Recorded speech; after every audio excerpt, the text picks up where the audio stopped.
Yo, yo, yo, peace, peace was good. Supreme the Almighty, man, back with another joint, you know what I'm saying? I hope y'all enjoyed the Freestyle Friday shit yesterday, you know what I'm saying? Shit was kind of lit with the homie Bugsy H, you know what I mean?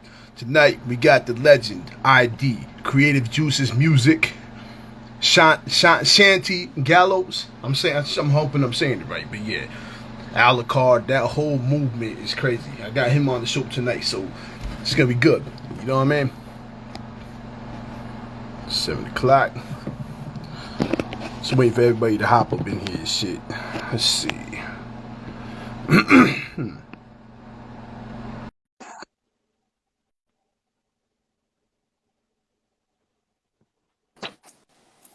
Peace. Yo, peace. What up, man? Chill, man, chilling, yo. Just start waiting for everybody to hop in here and shit, cause I know it should be a little slow sometimes and whatnot. No doubt. How's it going, man? Everything's good? Yeah, everything's good, man. Definitely blessed, you know. Every day's a new day and shit, you know what I mean? Get to live, breathe, whatever, etc. You know what I mean? That's what it is, man. Word. How's things with you though, man? Yeah, everything's good, man. Just keeping busy, trying to get shit done the end of the year, and just trying to stay focused in the midst of all this fucking crazy shit out there. But Word. Fuck chaos, same right? shit as same shit as always, though, man. But yeah, everything is good, man. Can't complain. Live and well, healthy, still making music.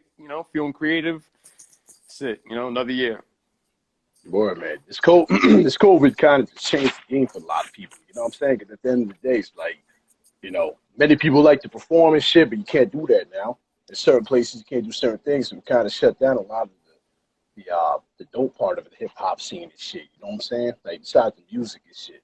Yeah, it changed the dynamic. People don't want to get together in crowds. There's still that stigma. So I'll be honest, man. I haven't even really been to live events since this whole thing happened myself. So it's definitely different, but it's got to come back around. Hopefully, until there's 60 other variants and all this other bullshit. But hopefully things come back around. We should be good. Do what it is, dope with you, which is kind of amazing, man. That's why I appreciate you so much as an artist. The thing is, you're also a producer. You know what I'm saying? You're a producer. You got a hand in everything. So at the end of the day, that shit couldn't slow you down because you know what I mean. Yeah. No, I stay busy, man. Even the whole the quarantine thing, man. It was there was a lot of engineering work and done stuff. It was locked in, but that's what I do. I'm always locked in with machines and Pro Tools. As long as I got some drum machines, producers were all joking. We're like, the quarantine lifestyle is already the producer lifestyle. Staying at home, avoiding people, just sitting there with fucking drum machines and shit. But yeah, man, it was good. It sparked off a lot of projects for me. We'll get into that later as we talk. But it kind of had me buckle down. It had me get back into just banging out a lot of beats and kind of reaching out. I kind of really just focus on working, with Jice, Alucard, people immediately around me. And the situation led to me kind of reaching out to work with a bunch of other people, and it spawned into a whole bunch of projects. So we got some exciting stuff, lining up for the next year. So that's dope. Definitely had to be the cash cow for you and whatnot, especially because, you know what I'm saying, those that are stuck home and whatnot, they got their own built-in studios and shit, so they're going to hit you up right away for a beat site. So, I mean, at the end of the day, for the in-house producers and everything like that, it's like a gold mine, this shit. You know what I mean? You got to wear a lot of hats in this, and to me, I feel like anyone that's an MC, they should make beats, it goes so hand in hand, and it's, a lot of people are like, I'm not musically savvy, but you just got an ear for it, you already know hip hop, and if you know him, if you're an MC, you already know writing bars and just kind of like the format of how things go. So there's no reason not to, man. I encourage everyone to, you can get the little MPCs for a couple $100, and that does more than half the gear that I own my entire life leading up to these points. So it's, those machines are pretty thorough. So yeah, man, make beats. That's what it is. It does. It is kind of crazy thinking about that, what you just said, because it's like, imagine all the money that was spent and everything throughout the years, like you just said. And at the end of the day, you got these little ass DJ modules and yeah, yo, I'm telling you, the younger me, if he came and saw what I use to make beats right now, would have had something to say, like kind of like, this motherfucker using computers to make beats, or would have had like a little opinion and shit. Because I was the guy that had a room full of drum machines, SP1200 and MPCs and keyboards and all sorts of stuff. So, but that stuff was a headache, man. These machines, I like that I can just buckle down and get creative. While those analog machines were really dope, you spend so long with the technical things and the MIDI and having the machines communicate and syncing together that sometimes you end up spending 8 hours just getting the technical stuff going. And I like just Yeah. sitting down, making a beat, get busy. You know, that's what it's about, man. You know, we want to be creative. We don't want to sit there and solder wires together. You know. See, that's what I was thinking to myself too. When everybody was amping me up to get an MPC up, so I'm like, hell yeah, because the quality. You know what I mean? Yeah. But the thing is the setup time just to do this shit is just fucking. You know what I mean? It could kind of just it's stubborn. You know what I mean? Because you have to sit here and you got an idea like, yo, I want to chop the sample like this, but wait, now I got to replug my whole shit back in just so I can do the beat. By the time you done plugging everything back in, you're like, nah, I don't feel like doing this shit no more. Like, it's just, Yeah, I've been there. I've definitely been there, man. I've spent 8 hours sampling, and then when it came time to make a beat, just been like, I don't even want to see the fucking drum machine anymore. I gotta go take a walk or something, get out of the house. Right. Yeah, it's a part of the process sometimes, man. But I like just sitting down and getting busy. You know, a part of like we just built a recording studio, the Creative Juices Studio, over in Nice. Ridgewood, Queens. And like a big thing that we do is a bunch of us get together, usually on like Friday nights, and we just make a beat on the spot. Everyone records on the spot, record on the spot. It's kind of just some, you know, like stream of conscious, you know, creative process type night and shit. And it always comes out dope, man. It's dope to just kind of sit down, buckle down, and just bang something out and just go with the flow and create energy in the room that people feed off of. And, you know, that leads to some dope music. It creates personality with the music instead of it being just stale, you know? Yeah, nah, definitely. especially when you got everybody in the same room together. You know what I'm saying? Exactly.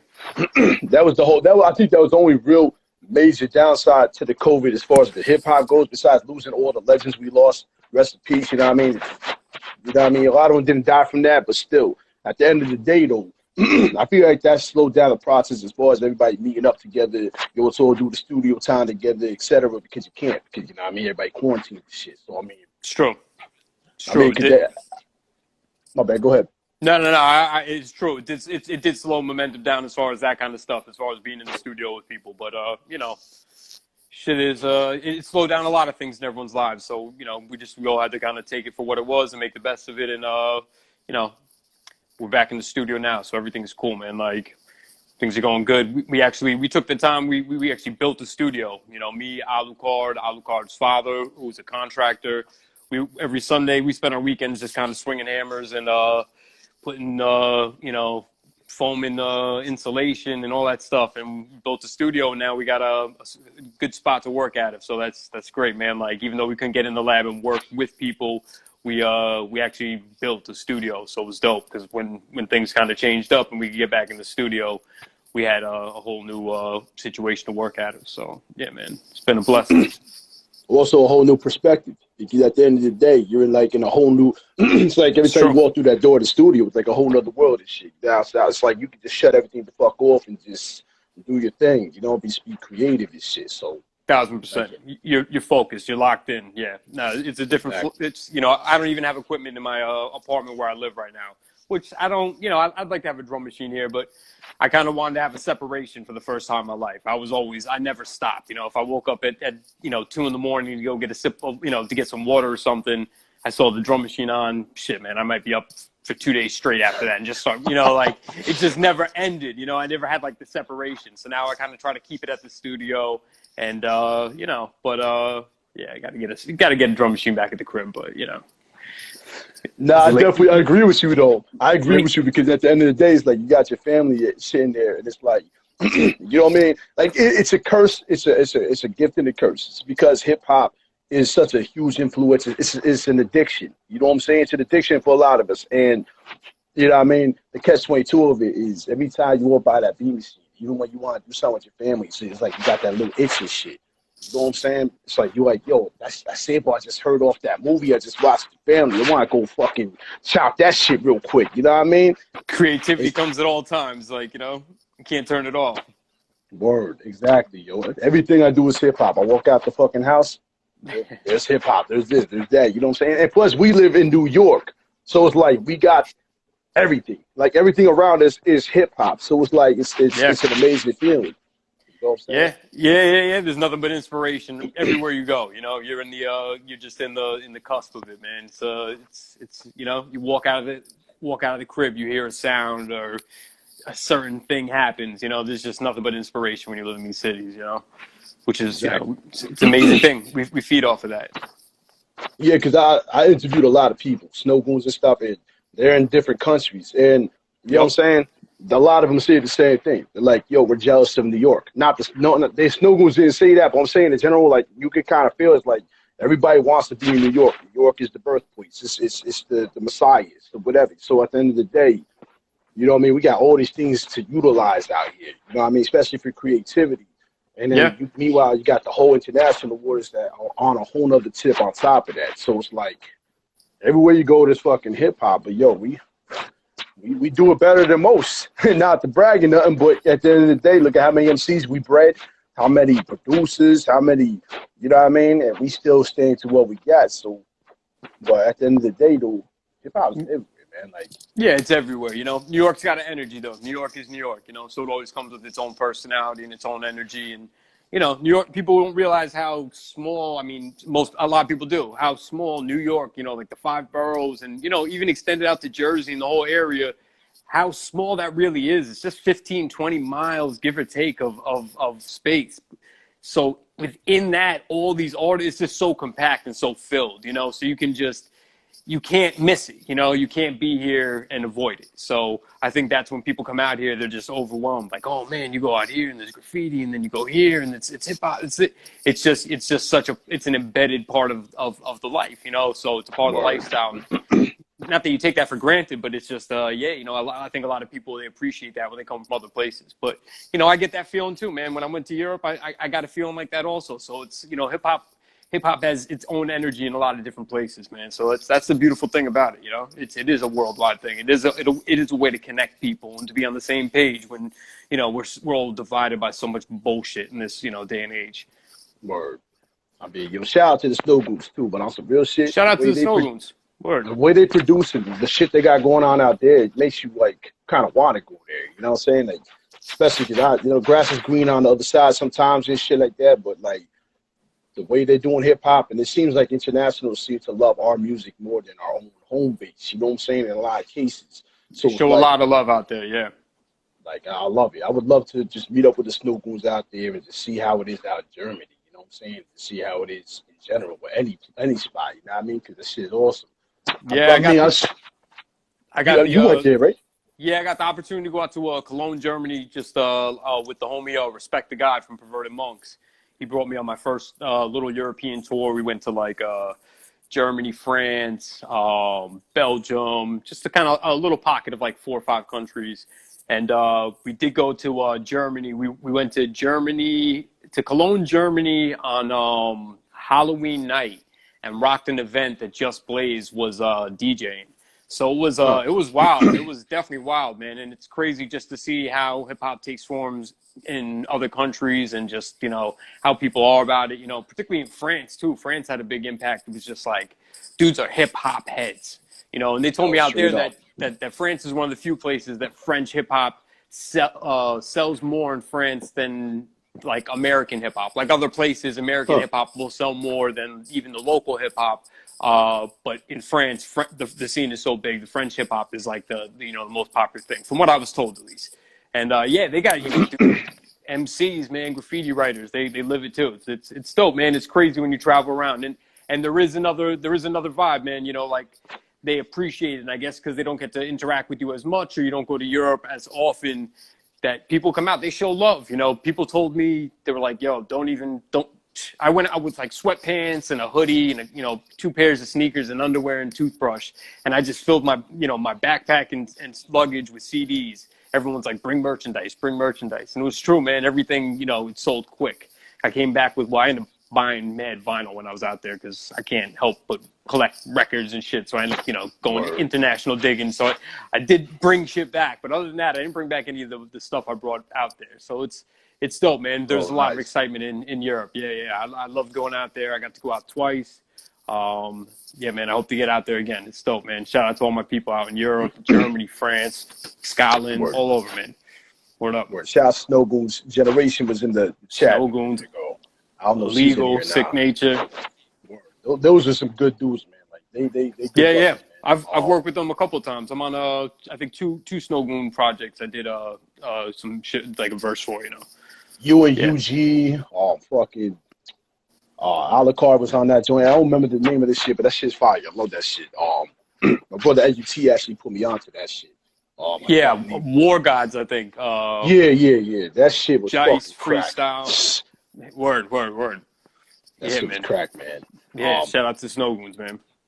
And also shout out to my brother Kyo Itachi and shit, cause he out in France and I seen how they be popping out there. Like they got a lot Yeah. of shit clicking, like you said. So that's awesome, man. Yeah. Everybody just hopped in and shit. Why don't you tell them your name again and whatnot? I go by the name of ID. I represent Creative Juices Music. I'm based out of New York. Right now, Queens, New York, but you know, put out a lot of music out of Brooklyn, New York. Creative Juices Music is kind of like an independent grassroots label. If you haven't heard of, we've put out people like Nems with UG, Sway Seva, Respect the God, Alucard, Jice, a whole bunch of people, and that's it, man. You know, I've been doing this for a long time. Continue to put out music, and thanks for everyone for checking this interview out, and thank you for having me to do this, man. I appreciate you. Not the honor, the respect is all mine, brother. Cause you're so fucking dope, and everything you do is like you gotta be respected. You know what I'm saying? Cause like even before LUT showed me some of your shit, like with the Snow Goons and shit, I was actually a fan before that. You know what I'm saying? Cause I fucking I got joints on YouTube. I was banging out for like fucking back to back shit with you, fucking Alucard, like the Benzie joints. You know what I mean? Like, Oh, okay, yeah, sure. so Wall that of shit was Troy, and back. yeah, that's what's Yup, up, man. I that's appreciate that. Thanks for checking our shit out, man. Fucking, we got new shit too, man. We've been fucking working. It always took so long to get our shit out because we're so independent that everything we do is kind of in house, and a lot of things get slowed up over the years. But now that we got this studio, the pace is picking up, and we got a whole bunch of stuff, man. Alucard, he's got a new solo album, Illusions. I produced the whole project. oh Really nice. dope album. He did all the artwork himself.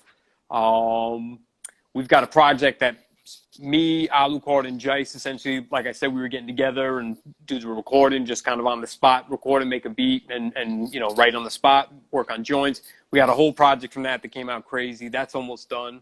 Alucard's got another project where it's really dope. It's actually, we were going to re-record it professionally. It's something he just kind of recorded as demos in his phone, but it's like storytelling. It's about all the kids. He grew up in, neighborhoods in Brooklyn, and it's about all the different characters and all the situations and so it's like 22 different tracks, and each track is like a person and a different event, and, you know, Suicide Joe and something in like the fight and this. And it's really dope. And it's storytelling all in rhyme form, pardon me, my dyslexia. But yeah, it's all storytelling in rhyme form. So we're going to put that out. We're going to throw that out of the blue. Man, there's just a list of stuff that we got. I got a project with Marv One. Just put out the single yesterday with Sofa King. We got a project coming out with him called Tables, Ladders, and Couches. That's going to be coming out 2022. Portals 2 with Nice. Ugg is coming out. Did an EP with this dude, Word Life, 786, another dude from Queens. A female MC, Halix Armageddon, really dope, was in the crew Anomalies. We got a project called House of Halix. So I've been working, man. We've been working a lot, man. Got a lot of stuff in the works, man. A lot of production things that I produce for people, and then a lot of things where I have been getting on the mic. So yeah, man, there's a lot of stuff. It's exciting, man. We've been doing this for a long time, but you know, it still feels like we gotta, you know, yell from the hilltops to make sure that everyone knows, you know, what we're doing. And yeah, I think putting out a lot of new material is a good way to yell from the hilltops, you know, so to speak. So yeah, man, that's what we're gonna do. Yeah.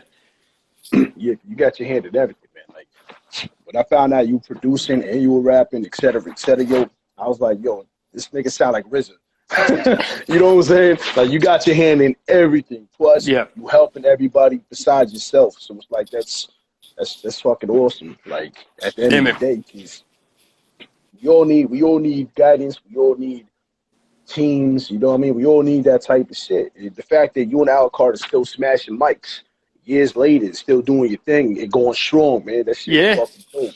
Yeah, we started recording in 2001. I mean, you know, it's how many people that record together continue to record together for 20 years, you know, that's a testament in itself, you know, and we haven't stopped, you know, there's been moments where, you know, projects aren't getting worked on, or whatever's going on in life kind of takes. But we never stopped recording. We've always been recording. We always, it's my brother. We've always just, it's just what it is, man. And you can't just, have like a chemistry when you record with someone that you send verses over the internet or something like that. That's someone that I know, we good friend of mine. We've been through a lot of experiences, a lot of different things. So I feel like when we get together to work on music, it's really organic. And then we also have this thing where we can like, it's we all have our own egos and our ways of speaking to each other and stuff. But like when you work with someone that much, you can just straight up say like, nah, that was whack. Just do it again. And it's not like an argument. It's just like, oh, that means that it could be done better. It's not an insult, even though we speak insulting. Some people would take it. But when you work together and have that dynamic, you can communicate freely, and it leaves a lot of opportunity to get creative and do cool things. And we've been working a lot on like just layering up vocals and different things like that. So it's fun stuff, man, and it's dope. Huge shout out to Alucard. That's my brother. People are gonna love our illusions. People that fuck with the Watch Them Fall project. You're gonna love this, man. It's dope content, man. He's extremely lyrical. I don't think very many people take the amount of time and thought process to put, not to discredit people, but he puts a lot of thought and time into what he works on. It really shows. And yeah, man, the project's gonna be dope, man. I'm excited for people to hear all the new stuff coming out, man. We've been working hard, man. I'm telling you. Yo, I can't wait. Because I don't know. I can't wait for that shit either. I don't know if you remember this shit. You know what I'm saying? There's a lot that goes on and shit. You know what I'm saying? Social media and everything. So everybody gets kind of caught up. But I had a fucking podcast back in the day, Back to the Basics Radio. I don't know if you remember that shit. Yeah, I do remember that. You were passing me a lot of shit. That shit was fire. Like Sounds of Horns, I think. You sent me that shit. I'm thinking that shit on fucking replay, like all fucking day, annoying the fuck out of everybody. Shout out to Lucky Luciano. That's what's you know up. What I mean? So, but yeah, you're always on my motherfucking playlist. You know what I'm saying? Like that's why when I try to reach out to artists, I want to reach out to the ones I respect, the ones that I listen to their shit. You know what I'm saying? Like I don't fake the funk. Their shit has always been fucking solid, yo. Like. My sons love your shit. Put it that way. I put my sons onto your shit. They bang your shit. You know what I mean? Walt Troy and shit, like all that shit, the Snow Goons and everything else. Like they're still trying to catch up because you got so much shit. You got so many beats and so.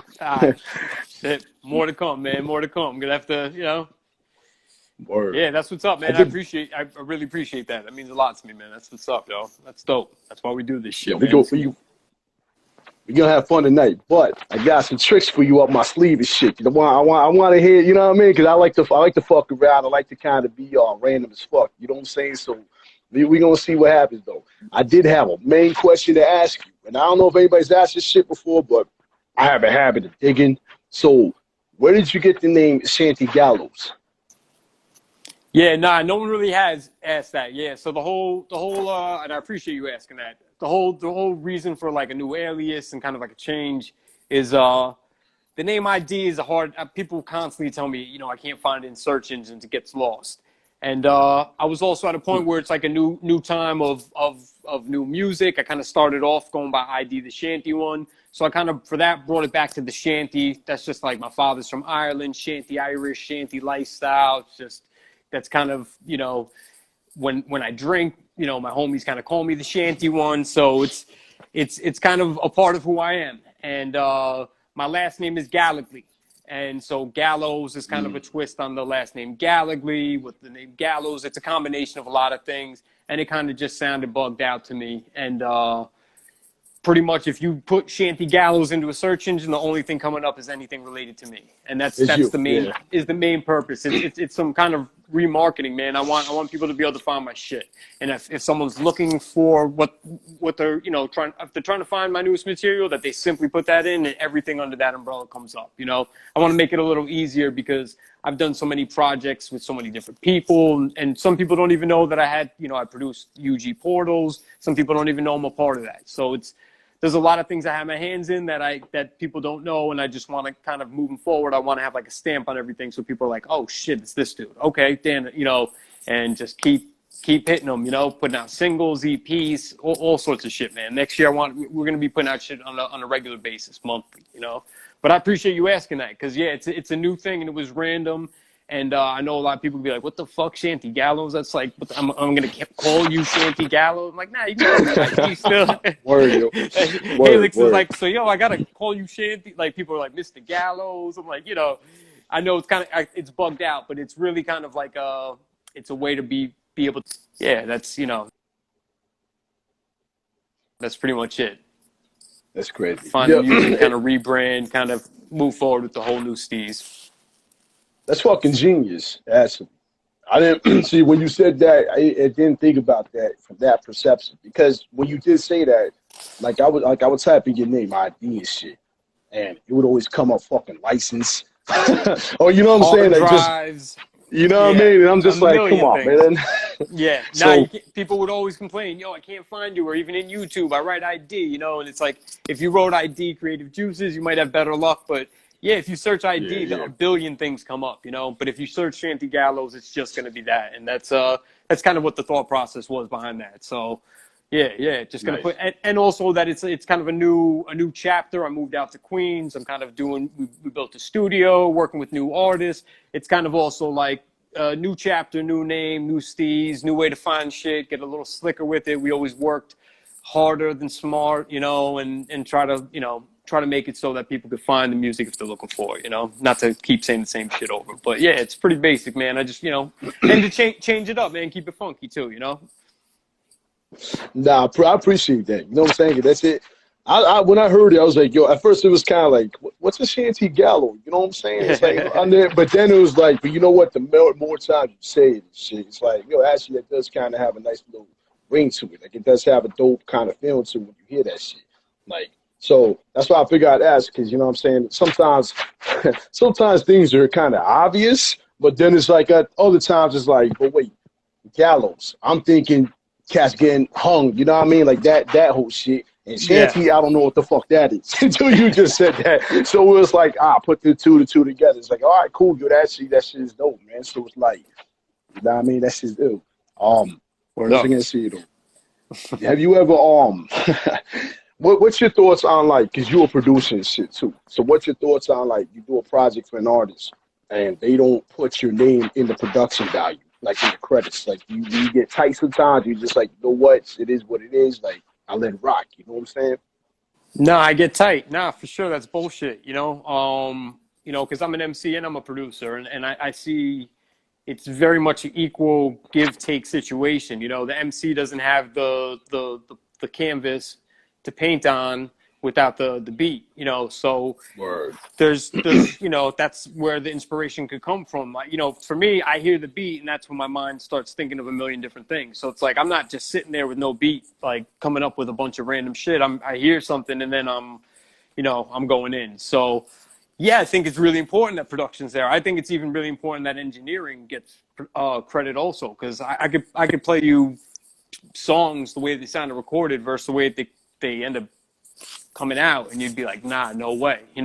It gave it a whole new life, and it made it a better song, and it made it more creative, and so yeah, nah, I think credit where credit's due. It's really important. I think there's this weird thing in hip hop where sometimes MCs are like, I don't know if it's an egotistical thing where they think it's just a one man show, and they think it's just everything else is Word. just people catering to them, and it's not, and that's not how it works, and that's a stupid way to look at it. Make sure you give it's and how it's very it's really foolish actually. How difficult is it to simply put produced by? And then you're linking another person who's cross promoting with you. It makes no sense to me. When people do that selfish kind of stuff, that's when I just pull the plug. I'm done with all that kind of stuff. That's, people have to understand what it is. And, with this creative stuff, we all work very hard. I've dedicated my life to do this, so it's not like, even if you got a beat and you're like, oh bro, the beat took you only 2 hours to make. It took me I'm about to be 40 years. It took me 40 years to make that motherfucking beat. It took me 20 years of my life dedicated to just making beats, to the life and experiences that I had to get to. So there's more to that, so don't devalue it. And it doesn't mean that that's, asking for money in that situation. It means just give credit where credit's due. You know what I mean? It's a very simple thing. Word. And yeah, I think it's important that people do that. Give credit, people. Give credit, man. It's silly. Especially in independent music, man. We got to cross promote. We all got the same aspirations. We want to get more people to hear our music. That's it. We want more exposure. That's what everyone wants. More people to hear the music. Hopefully that leads to more opportunities where more people could hear the music and get music out there more and it be a self-sustaining thing. That's kind of what I would say, not to speak for everyone, what the goal is, you know? So yeah, give credit where credit's due, man. You know, that beat jack and stuff and all that, that's cornballs. Like, that's just, you know, yeah, give credit. Nah, you ain't lying. You ain't fucking lying. I mean, it's real fucking simple. You know what I mean? Fucking copy and It is paste. simple. Like, how fucking hard is it? You know what I'm saying? Like, It's not hard. That's what it is. It's not even, it's lackluster to not do it. It's lazy otherwise. it ain't the you know? motherfucking chalkboard where you gotta write your name 10 times. You know what I'm saying? Just motherfucking copy and paste that shit off. Whatever the fuck you originally typed. Copy, It's real paste. fucking simple. It's You know not what I mean? hard. Everything is Nah. motherfucking user friendly. It's really not that complicated. You can't fucking press a button. Like, you shouldn't be on motherfucking social media. You know what I'm saying? At the end of the day. So it's kind of crazy, man. But Word. I was gonna ask you also as a producer, like, you find yourself like say you find yourself making a production for somebody's album, but then the beat is so fucking banging, you're like, nah, this is mine. Nah, this one's mine. Nah, this one I'm not giving it to him. I'm keeping this shit for myself to rap on. You find yourself in those kinds of situations? I definitely understand why you'd ask the question. It seems like I would more often. I tend to wear different hats. So if I'm making beats in the mind state of making beats for other people, I tend to just not even be in that. But you know, you can't help yourself sometimes, and yeah, sometimes you're like, oh man, that shit is. But no, I like things to go. I'm not like a hoarder for my own shit, and I'm not a hoarder for just like, I want other people to rock too. You know, I'll be like, oh shit, Alucard would kill this. This just screams him, and like I feel like that's what it is. I feel like music has like certain things I could love the beat that I made myself, not even egotistically, but I wouldn't ever rhyme to it. I wouldn't sound good on it. You know, I'm like, nah, that's some Ugg shit. Ugg would kill that. You know, so I think you gotta remove yourself as an MC sometimes and just be in the producer mode and be like, who's the best fit for this? And sometimes you're not the best fit for that beat, and it doesn't mean that you're less good than the other artists. It's just saying that like certain beats just sound natural for other people. People have different rhythms. Certain sounds sound good. You know. So I try to keep that you know, kind of way of thinking more, but there's definitely been times where I've given beats and I'm like, that was a good one. I can tell by you smiling straight off the bat, man. I can tell you probably every fucking beat you're just like, yo, I'm gonna freestyle to this shit. I don't give a fuck. I don't care who's around. I got a demo to everything, bro. I got a demo to everything. Yeah, I got my own version of everything that came out. Shit. Word. Cause me as a producer, it's like, and I'm an MC. I don't put that out there like that because I don't give a fuck about it. But like, at the end of the day, every beat I make, it's like, yo, I got a freestyle to it. Like, it just feels like if you don't, it just doesn't feel like the mission's completed. You know what I'm saying? So it's like, well, to me, when it comes to picking beats, it's always, and then even when just hearing my own beats playing back, just it's like the beats that I want to work on or the beats that I would encourage people to work on are not ones that you have to sit there and try to like, all right, I need to come up with something. Where do I start with this or what? It's the type of shit that when you hear it, you've got 3 bars already. You hear the beat, and from the first sound, you're like, I got the hook. I got the first, you know, that's how Ugg always works. He tells me that if when I send him a beat, by the time he takes the elevator up to his crib, that if he already has the hook, that's an album joint. You know what I mean? But that makes sense. And that's how I am a lot with picking beats too. It's just like if I hear that note or I hear that sound or I hear that's something that just resonates with me, I already got my verse. I don't have to try. I picture 16 things that I just have to write down on paper. You know, when I hear if we hear a beat and you're just sitting there like bionic, try on it, just fucking go to the next beat. That's not calling to you. You know, you shouldn't force it. So like for me, if I'm working on a beat and I start freestyling or I'm sitting there mumbling to myself like a lunatic in the room, that's probably a beat I should keep or work on because it's just like it's tapping into something in me. Like, you know, the beat should pull it out of you. You shouldn't have to like, you know, pull it out of yourself per se. That's a pause, bro. You know, that's a weird way to put it, but just say, you know, it should be a natural process. You know, when you hear it, it should just, you know, make sense. If you find yourself struggling or trying too hard, it's probably not the right beat for you, or, you know, try something else. That's just the way I look at shit a lot. I know a couple other people do too. Oh, of course. I think any MC slash producer feels that way, yo. But since not jump over that real quick though. But Chase, yo, bing bong. I gotta say that, yo. You just segued way into the perfect thing too, combo too, because when you said the word pause, what's your thoughts on this new slang shit compared to what we used to?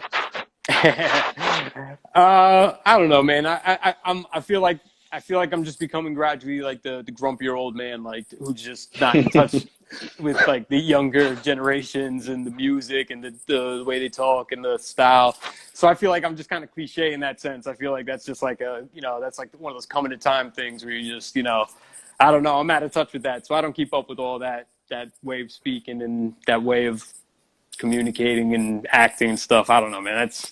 I'm getting too old for all Yeah. that shit, man. I'm a fucking old ass motherfucker now, man. Shit. Wu Tang was on the like old school channel like 10 years ago, so it's got me feeling, yeah. Yeah, now I figure I say that because it's kind of, you know what I'm saying? Like, it feels like it's kind of getting blended more and more into what we doing this shit. I noticed that a lot of the hip hop legends are intertwining with the newer generation. And I don't know if it's for the clout, for the money. I mean, the business aspect would say the money, because, you know what I mean? If they popping, they popping. But I also feel like it may be hurting the hip hop a little bit because, you know what I mean? They got this weird shit going on, funny duddy shit, and then the fucking wearing these weird outfits and this weird slang and shit. Like, you feel like that's kind of what be happening in hip hop too? Yeah. I mean, some people try to, if you can't beat them, join them mentality. They try to get in where they fit in and keep the relevance. If people are coming up and someone was here, you still meet people halfway, and I think you get a lot of that. Uh, I don't even listen to any of this shit, man. Like, people, I hate going to fucking, like, I'm known for hating going to barbers. I know it's like a corny thing to say, but like, I hate going to barbers. I got an ill Mexican barber who speaks minimal English. That's like my favorite barber ever. We get along great. Every other time I go to the barbers, they're trying to tell me like, yo, you heard the new Drake album? Yo, da da da. And I'm like, nah, I don't really, I'm good. I don't really, you don't want to hear my opinion on it because it's not going to go with your opinion. And they'll be like, nah, you didn't hear it? Hold on, let me play it for you. I'm like, nah, I didn't hear it, not because I don't fucking want to hear it. I don't want to hear this shit. I'm out of tune. I don't like any of this shit. I'm like, I'm not listening to it, man. I'm listening to shit that we record, and I'm like listening to Iron Man, fucking, like, like Grave Digger 6 feet deep. Like, I'm Yo, still in word. '94 or something, like, but nah, I mean, I definitely peeped some of the new shit, but yeah, yeah, I don't know, man. Like, I feel like sometimes it's cool. You can peep things like, there's clever things that get implemented in music that just make sense all around. But like, as far as slang and styles, I'm not seeing a lot of inspiration from new things that I personally can draw from. But it's not to say that other people can and do it well. It's just not something that like, again, where I was saying about beats that like, it has to resonate with me. This music, it doesn't do anything for me. It doesn't resonate with me. It doesn't make my, like, when I hear funk and soul and classic hip hop, R&B, reggae, like, it does something. It resonates with me. It makes me feel a certain way. And this music doesn't do that. So I don't even fucking bother, man. Word. Nah, see, I'm completely Put on me the on same if I wavelength. don't. Yeah. I'm on the same wavelength, yo, because I don't even watch the news. I don't got a cable box, you know what I mean? Like, I don't fuck with the news. Yeah, I've tuned I out don't recently myself. Yeah. I don't listen to K104 or I don't listen to none of that radio shit. I don't even listen to Hot 97 no more because they done fucked it up. You know what I'm saying? But at the end of the day, like, yeah, like I cut that shit completely out of my life too. So I don't know. I got my kids though, they be having to bump into this shit, come home with this nay, it's weirdo shit. I'm like, the fuck is that? I'm like, what are y'all doing? They're like, yo, they taught us this in school. I'm gonna have to talk to your teachers. Like, yeah, my kids is popping and locking. They ain't trying to be doing whatever the fuck that is. You know what I'm saying? So it's like, unfortunately, that's what's getting pumped onto the youth as well. It's like, you know what I mean? We from the era where knowledge was not even like it was what was needed. And at the end of the day, this new music is just fucking 95% baseline. Don't nobody want to sit here and fucking baseline the whole fucking way through. You know what I'm saying? Nah, it's interesting you said that because I remember that everyone, and sorry that I'm moving around. Basically, my phone said that it's on 10%, and I don't want to cut out, so I'm just moving so I can Oh try to. shit. I might have to go to speakerphone just so I can plug my phone into charge for a sec. Um, can you hear me still? Yeah. Yeah. Yeah. Let me switch this up. I got to charge my phone. I'm notorious. I got the iPhone 8 rocking still. Jesus. And this thing, like after 10 minutes, it needs a new That's charge. why I never understood why everybody's buying iPhones, man. Like I know it's got like a dope operating system or whatever the fuck it is, but that should be dying out mad quick. I got a motherfucking tablet, bro, and that shit dies out like after like an hour type shit. It's like it ain't worth the money. Yeah, nah, it's not, man. Shit, what the fuck was I just saying? I forget what we were just talking about. We were talking about the kids and the. Oh, the bass line with the trap music and like, you know what I mean, how they operate, like with their shit. Completely forgot what I was gonna say, but yeah. It's a different you know, to each his own. Teach his own. At the end of the day, teach his own. But what I was gonna say is that people said that hip hop was gonna be a phase. You know, when we started, like when we were younger, they were always saying to me, "Yo, hip hop's just gonna be a phase. This is just not gonna. It's not. This music doesn't have longevity." And it's mad funny now because you see like bank commercials and they got a hip hop beat playing. You know, and it does have longevity. And the other interesting thing about hip hop is hip hop stemmed from funk, soul, classic rock, jazz. You know, it's a sample based music. You know, arguably so, but it's a primarily a sample based music, I would say. And for me, as a young kid, I wasn't into a lot of that music at the time. And through hip hop and through becoming a producer and digging and everything, my knowledge and my taste for music is vast. You know, classic rock, funk, soul, jazz, international. You absorbed it all. Word. Everything, man. I love it. I just became a fanatic for music, and hip hop opened that door for me.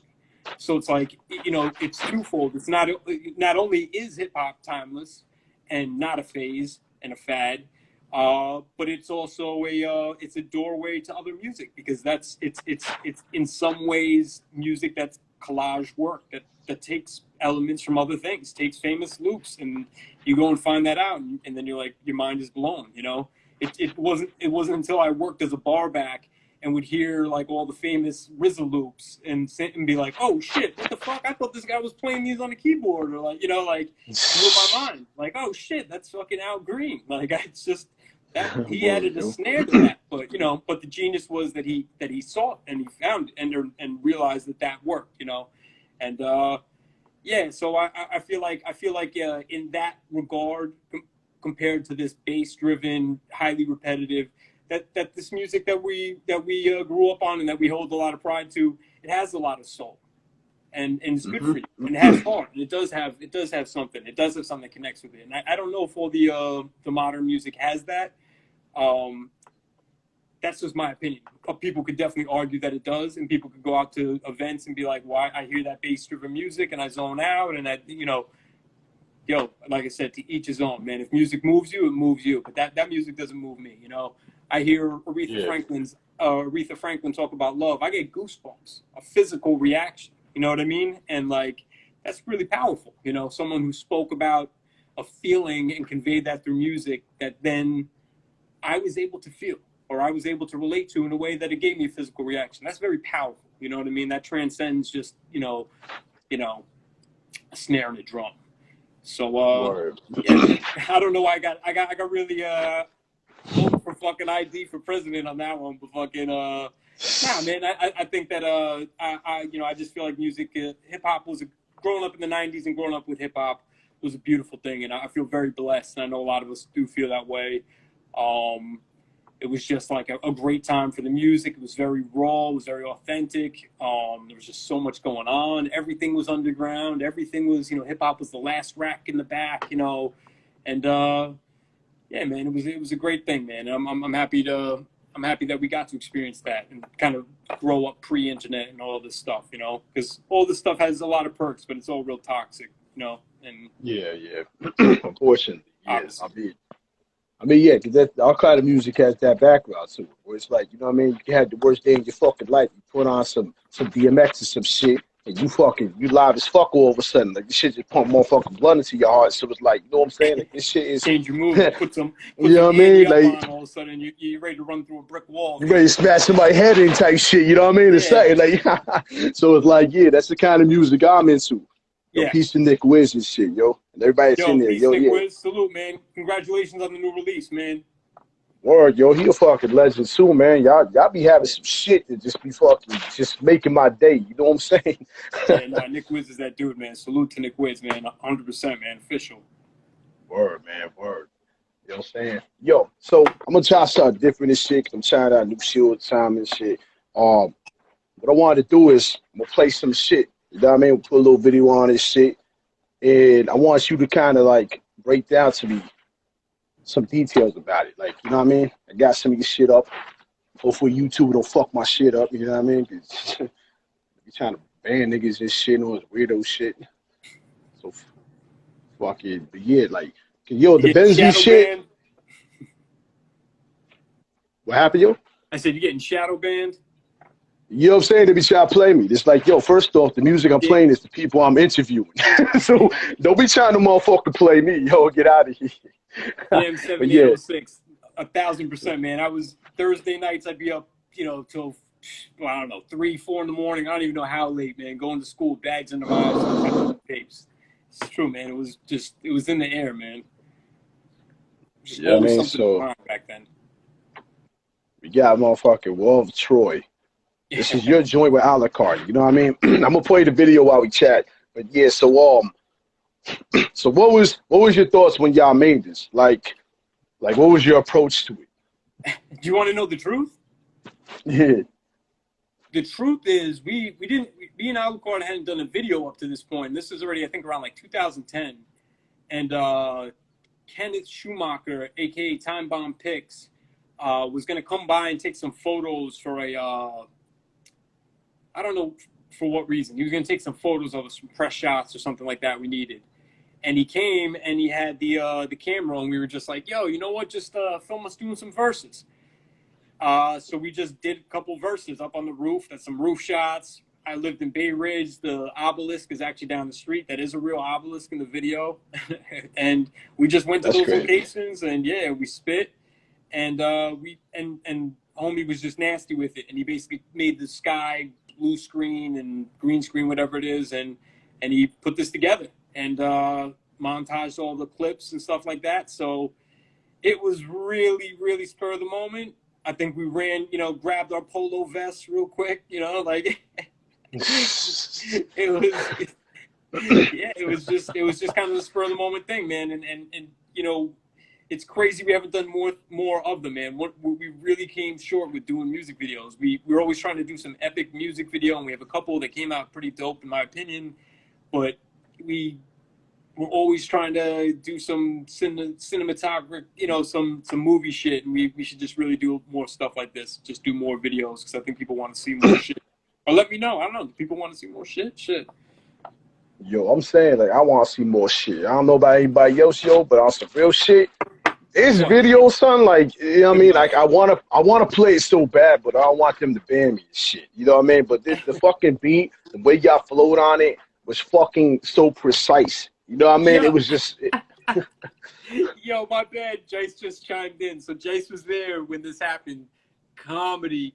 We had we didn't have a boombox, and we needed something to play CDs on. So Time Bomb Picks on his way there, he stopped at what was it? The shit downtown, J&R Music or some shit. And so you might as well ask the nigga, he already in here. yeah, I think because he Word. wrote the Hello Kitty boombox, and it was like at the point they already were discontinuing CDs, so they didn't really have boomboxes. So the only thing they had was this pink and white Hello Kitty boombox. So yo, straight up, homie copped the pink and white Hello Kitty joint, and we were using that on the roof. And not for nothing, Jace, tell me this isn't true. That Hello Kitty boombox was like the boombox outside for years. Like after that shit had Creative Juices stickers on and everything. Y'all tagged that shit up and everything, huh? Word, yo. It's just the concept too, though. 'Cause y'all had the VCR, you know what I mean? Y'all popped the little shit in right quick, and it just start playing. It's like that's an ill fucking look, and then even the fucking ending, yo, it's crazy. It's like, yo, it's some well put. Not to it don't sound funny when I say this, but it was kind of like a Michael Jackson type joint where you had a story, you had a beginning and an end. It wasn't just like a beginning and then what the fuck happens after that. Everything just everything just went to hell. But the That's way y'all put it definitely to the together, credit of Time Bomb Picks, man. I'm telling you, we just did a couple verses. He did some ill shit. He literally made the tape with the logo and put together a dirt pit and wanted to do a whole like kind of archaeology thing, like kind of because that was from Uncovered Remains where he had dug it up, and the dude killed it, man. He did that video, and he also did my Nirvana video. He's also done videos for Jice as well, and he's done covers, a whole bunch of stuff, man. The dude he's super ill, man. He's a fucking pain in the ass. I tell him that, but he's super creative and really ill dude, man. yo, he earned that right Ill though. He earned that right though. Look at all the masterpieces he gave you. You know what I'm saying? He has the right to be an asshole, I guess. We'll let him get a fucking get out of jail free card. You know what I mean? shit. Shout out But to Time Bomb Picks. Oh shit, what up, so, Will? Sketch, you know what what I'm up, man? saying?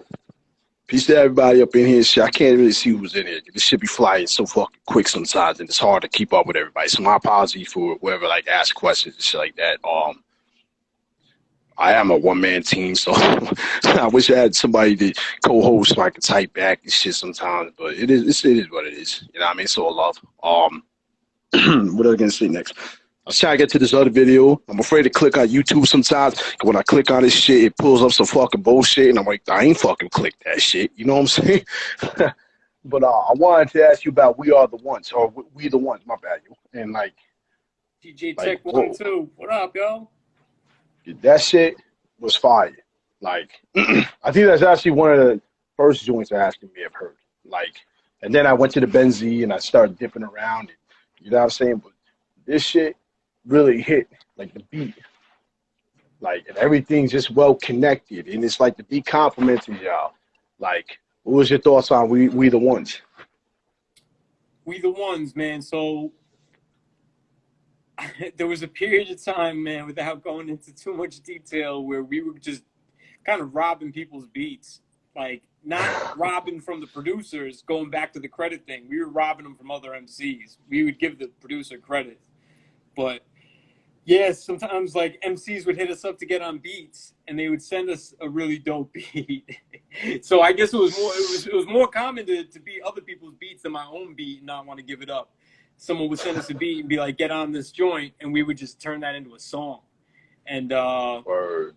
not even on some dick shit. That was just, and We the Ones was one of those tracks where we just kind of bogarted the beat. And but yeah, man, that was like a series of joints that we did. Walk with them, Walk in the Park, We the Ones. There's a couple, man. But yeah, man, so the Watch Them Fall was just like a collection of joints that we had recorded and we put together as a mixtape, and it got like really, really well received at the time. And considering for like an independent underground, there was definitely a good response to it. So we tried to repress it, do like a more official version, complete it, kind of scrap some of the more bullshit songs, put together some new songs, and then that's what led to the initial Watch Them Fall. That's why I think people are going to really love this new Alucard Illusions joint, because it's way more cohesive in that, like, it was planned to be an album the way it is. Watch Them Fall is almost like a collection of joints in some regards. It was definitely halfway through, was like we knew we were doing that. This was going to be a project and it was geared. But, Illusions is a concept project. And, yeah, I think people are going to enjoy it, man. Shit was hot, yo. Is this his page or is this a fan made shit? Probably a fan page. Yeah, cause like, see, I be clicking like on y'all shit, and I don't know if it's like straight off your pages or if it's like a fan shit. You know what I mean? Yeah. There's a lot of shit posted. Either way, man, whatever it is, it's just we're happy that people hear it. If you want to Oh hear, yeah, we always have the CJM Hip Hop, the Creative Juices Music's got an actual YouTube page you could always follow. But yeah, anything that you find word. on there, man, it's dope. When does it drop? Illusions, we just mastered it.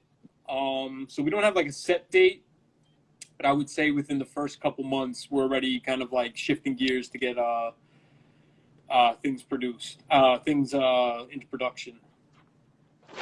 pressed up and stuff. Right. We wanted to do cool shit though. We wanted to make sure we had like vinyl, and vinyl's really slow. But we're probably gonna do like a more limited initial release and then do some more vinyl. But one thing is, Alucard's a dope, you know, actual graphic artist. So he's gonna do some bundles where he does original art included with the album, which I think is really dope, man. It's the type of shit that I can't want. wait. Can't wait for that shit. Yo, my apologies for the fucking Windows 98 shit. My shit's slow as fuck. Yeah, that's all good. Motherfucking dial-up type AOL shit. dial-up for a second there. You know what I'm saying? I was expecting loud ass noises to come out motherfucking speakers and shit. Yeah, Word, we gotta get some yeah. shows going again. It's been a while. You coming out to New York anytime soon, or are you still always out in Ohio to DJ Tech? Sorry, man. Sorry, I didn't mean to throw you off. What you got there? Rite of passage.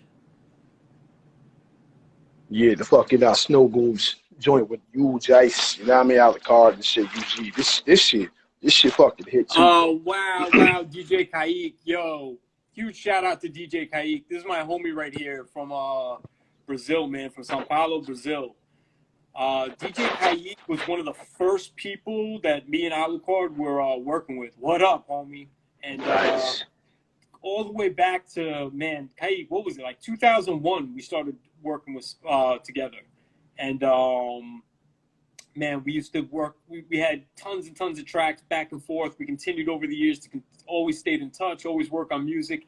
Kaik's gone on to do his thing, blow up in Brazil, doing big things out there. Huge salute to him. Yeah, man, that's crazy, bro. Fucking yeah, we always stay connected with the brother, man. Kaik, it's been fucking shit, man. Damn near over 20 years now that we've been fucking rocking, bro. Yeah, fucking, that's fucking crazy, yo. That's real loyalty too, man. That's yeah, what's man. up, man. Ain't nothing better than fucking, you know what I mean, being cool with everybody outside of music. Like me and DJ AUT, that's family right there. So it's like everybody else is like AUT this, AUT that with the music. But I'll be like, nah, that's family, bro. I go over to his nigga crib, we just kick it, watch movies, listen to music, whatever, just chill like brothers. You know what I mean? That's the beauty of hip hop. It's like we don't gotta sit here and yo, it's all business, all business. At the end of the day, we all, you know what I mean, just chilling. Like that's what hip hop should be about. It shouldn't be that fucking mean grill shit all the time. And, you know what I mean? Nah, lo and behold, the irony is beyond some of the taboo misconceptions or stereotypes about the music and culture. It's actually a real uniting thing. The reason I know DJ Kaik, the reason I know DJ Tech 1 and 2, who's mentioning right now about a tattoo that she has on the back of her neck of the CJM logo. The reason that I know you, and the reason that I, have gotten the pleasure to meet all these people is through this music. And I think that right now we got a world that's extremely divided with. There's a million and one reasons why we can choose to hate each other and why we could choose to oppose each other. Music and hip hop is one of those unifying things. We got something in common. I got a connection with people I've never met in Germany, and in France and stuff, and it's through music. And to me, that's extremely powerful, man. That pushes boundaries. And we talk about that. Me, Alucard, Jice, we talk about that stuff. We don't take that lightly, man. That's to me, that's powerful shit. That's transcending shit. That's how, the concept of your voice can be heard when you pass on. Music continues to live. What you create, put out there, it takes on a life of its own. It's dope shit, man. I'm very, very privileged to be able to do music, man. Means a lot to me. It's definitely a blessing, yeah, because like a lot of us wouldn't be able to be each other and get the vibe and shit. You know what I'm saying? Without the hip hop shit, because a lot of us, surprisingly or not me in general, because I'm very loud and whatever, you know what I'm saying? But at the end of the day, a lot of us are kind of antisocial. I know a lot of niggas don't want to admit that. A lot of us don't put it out there, but a lot of us don't really like to mingle with a bunch of people. We like our circle, you know what I'm saying? We stay close to the circle and shit. But the beauty of hip hop is we can fucking all get together and be antisocial. You know what I'm saying? Just chill in the same room, throw on some Wu-Tang and just fucking party it up or some shit. You know what I'm saying? Like that's the hip hop I love. You know what I mean? Not this fucking popping pills, going crazy with the fucking, you know what I mean, shooting people and not like. Nah, that's all whack. That's cornball shit. Keep that in the motherfucking trap section. They can stay in their lane. You know what I mean? Yeah, nah, life's too short for all that. That shit's silly shit. I don't know why people do all that shit. Yo, shout out to Nis, man. And sorry to keep interrupting. I've glanced down a couple at the comments. I just want to throw a couple shout outs out. Nah, you're making my job easier. It's all good. Lot life. Word, man. Yo, you do got a lot of good people in here, that definitely support you. That's a beautiful thing, man. Because you know what I mean? It's one thing for people to say that. It's another thing for people to show through the action. You know what I'm saying? Man, I have half of my family is Irish Scottish. My father's from Ireland. My mom's side is Irish Scottish, and I got to go to Scotland for the first time through the hip hop shit, through music, and go and do a show. And I'm in Scotland, and the young girls in the front row singing along to one of our tracks. That shit was crazy to me. I know that's something that people who tour experience all the time, but me seeing that for the first time, to go, to Scotland and see some young girl who knows the lyrics to our song, and it was just crazy, man. It was crazy. So it's a universal thing, man. It connects us. It's really powerful, man. It's dope.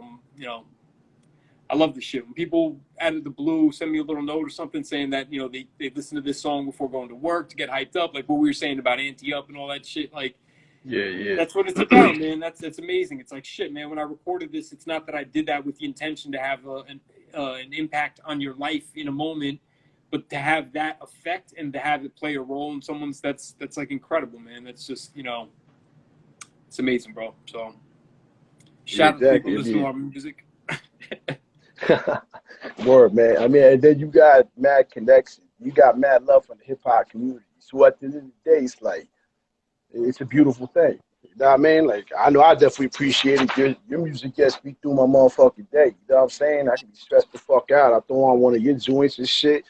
I'm good. You know what I'm saying? I'm straight for the day type shit. So I definitely appreciate you. You know what I mean? What's up, man? That's what's up. It means a lot. Definitely. Word, man. And at the end of the day, the whole fake of the funk kind of shows too, man. You know what I mean? Everybody can say, "Yo, I got you, I got you," but how many of them repost your shit? How many of them reshare your shit? How many of them actually want to partake in your shows, or you know what I mean? Hop into interviews and watch it, listen. Like there's a whole motherfucking balance to this shit. You know what I mean? Like talk is cheap. Talk ain't gonna pay bills. Talk ain't gonna help you surpass your limits as an MC, producer, etc. Because critique is also important at the end of the day to get better. So I mean, if your homies ain't holding you down and shit, what else is there supposed to be? You know what I'm saying? Yeah, there's no need for yes, man. You know? hmm So I mean, I also look at it like this too, like yo, like you know what I'm saying. A lot of MCs are kind of watered down nowadays because like it just feels like their lyrics and shit just are subpar. You know what I mean? Like just really watered down and shit. But then I listen to your shit and Alec Cards, you know what I mean, other artists and shit. It's like there's very complex bars, punchlines, you know what I'm saying? And I feel like that's missing in a lot of the hip hop we're used to. Because back then, I was jamming the motherfucking cannabis and shit. You know what I mean? That's one of my faves in there because of his lyrical content. So then you got you, which has come with that real motherfucking underground hip hop. And that shit is appreciated. You know what I'm saying? All the shit you do it. Then I didn't know you produced the fucking the UG Portal shit. That beat and that track is fire. Like there's so much shit that I'm learning that you produce, and some of them shits are some of my favorites. And that shit's even more appreciated, knowing that you had a hand in that shit.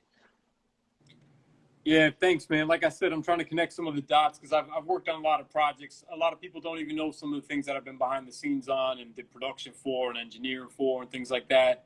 But yeah, I'm trying to get better with that moving forward to put things so that, part of the rebranding is to make sure that the Shanty Gallos is on all the, on the joint projects and stuff. And yeah, kind of try to get things out there so people could find more of the music. But yeah, man.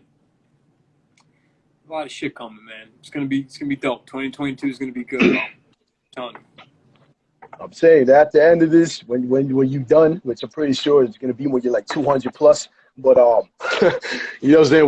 When you are done with this shit, you're gonna have one hell of a fucking book because of all the fucking hands you had in everything. You know what I'm saying? That's all. That's an awesome accomplishment in general. All the shit you have to fall back on because everything you already done for hip hop and shit. We joke, man. There's no end. There's no end, man. This shit just it doesn't. What's the time limit to music? When do you stop creating?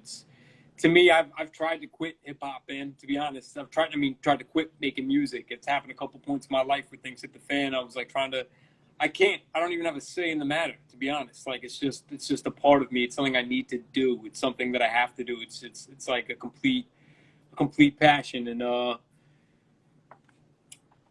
yeah, man, that's it, man. I think we'll be doing this shit till old ass fucking men. Fucking Alucard's got some lines about, we'll do this till we start forgetting our rhymes with Alzheimer's. Like, it's definitely looking like that, man. Hopefully by that time we'll fucking, get some fucking credit still. Hopefully by then we got motherfucking hoverboards. You know what I mean? We could be battling niggas hoverboarding and shit. You know? Shit. Can we get fucking hoverboards, man? I mean, I feel like we really copped out as society. Like, Back to the Future sold us on hoverboards, and motherfuckers are happy with scooters and electronic fucking skateboards and shit. Like, nah, we're putting people on Mars and shit, but we're not gonna even get a hoverboard. This shit's fucking disappointing. You know what I'm saying? Like, what the fuck is all that, man? They got all these expensive ass phones. Y'all niggas can't put together a fucking hoverboard. Like, come on, man. I want my hoverboard. Put a motherfucking nice little JBL speaker in there and bump shit. Waiting, you know man. what I mean? I put the pre-order in back in '89. Words, man. They tried the shoes though. But them shits was looking kind of sus. You know what I'm saying? Like, yeah, I'm good with that fucking RoboCop looking fucking boot. Yo, you ain't lying. That shit does look pretty funny, yo. But we ain't gonna talk about it. 7 pounds. We ain't gonna worry about it. We ain't gonna think about the Kanye shit. So yo, some of the shit these niggas be wearing. I definitely had those light up, whatever they were back in the day. But like as a 40-year-old man, I don't think I need like neon. Yo, plus no skinny jeans either. That shit would look weird as fuck. No skinny jeans. No.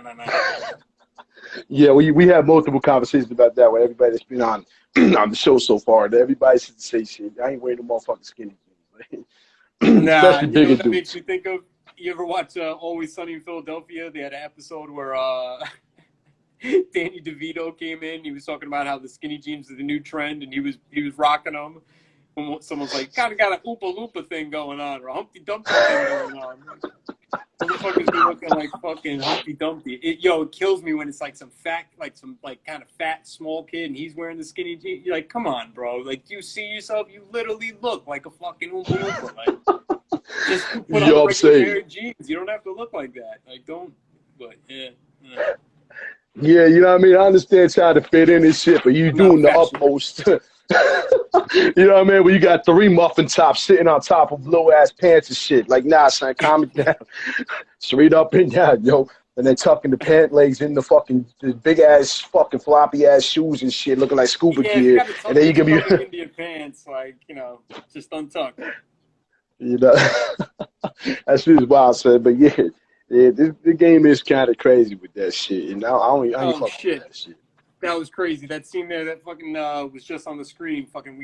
I got to crack a fake bottle over Alucard's head. Fucking. What? Get the fuck out of here, yo. Hold up. Let me run that shit back. Just scroll back, yeah. Yep, yeah, shit gets real. This is us. We're like, nah, we can't do a regular video. We have to have choreographed fight scenes and props. Yeah, I got the yeah. That was Alucard that got hit. Yeah, he damn. took like a champ too. He dropped. If you see, both his feet are off the ground. He took an actual fall. Yeah. Yo, that's crazy. That's an ill story, dude. Let me watch that shit one more time. That shit is crazy, yo. I love that type of shit in videos too. You know what I mean? Like it's the fucking putting in the all into it and shit, making a little story or whatever and shit. Yeah, we tried. Hey, y'all got the Timbs. Y'all got the Timbs, so you made it official New York kidnapping or whatever. Word, man. That shit's ill, yo. I like that. That's nice. Yeah, this joint is hot, too. Like I said, I wish I could play this for everybody and shit, but I don't want them to fuck up the stream or whatever and delete shit. It's on YouTube. Yeah, I mean, the name's right there for y'all to see. You know what I mean? ID set. You know what I mean? Sound the horns. So that's all I can do right now. Otherwise, I'll play that shit in the background. Shit bang. You know what I mean? But, word. But, yo, what I was going to say, though?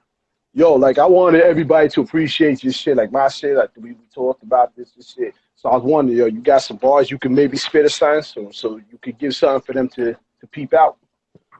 Yeah, I'm gonna do a little freestyle, not some off the top shit. I'm gonna do yeah, I got some shit.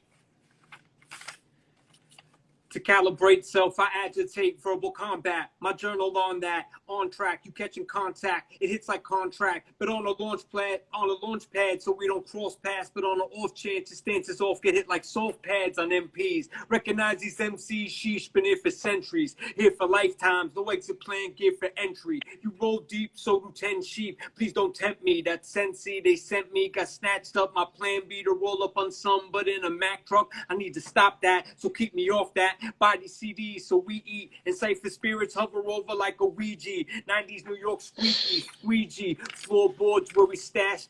Floorboard stash where we leave G's. My teeth be metallic like CP30 ROCP 93 RIP Messiah 3D. Play the back while I Yo. debrief. And play the back while I debrief. When we speak silence or eyes upon us, I promise it's like not common to rule the commons. Your comments, the king of complex, God complex, pop shit. My process, patience, I'm petty. I rolled up on you with a sledgehammer when I'm ready. Steady machete, veteran, vent to test me. Come on, I'm deadly. Come on, I'm crazy, but never lazy. I'm early. I'll plot up on you and your babies. Say a little something. Yo, let me know what track that's gonna be on. That shit is fucking fire. That's gonna be on the new upcoming shit that I got with Jice and Alucard. That the shit that we're doing like on the spot and stuff. It was one of the verses for that. Yeah, man. Yo, you gotta fucking tag me on that shit as soon as you drop shit. That shit, yo, that verse is crazy. Thank you, man. I appreciate it, man.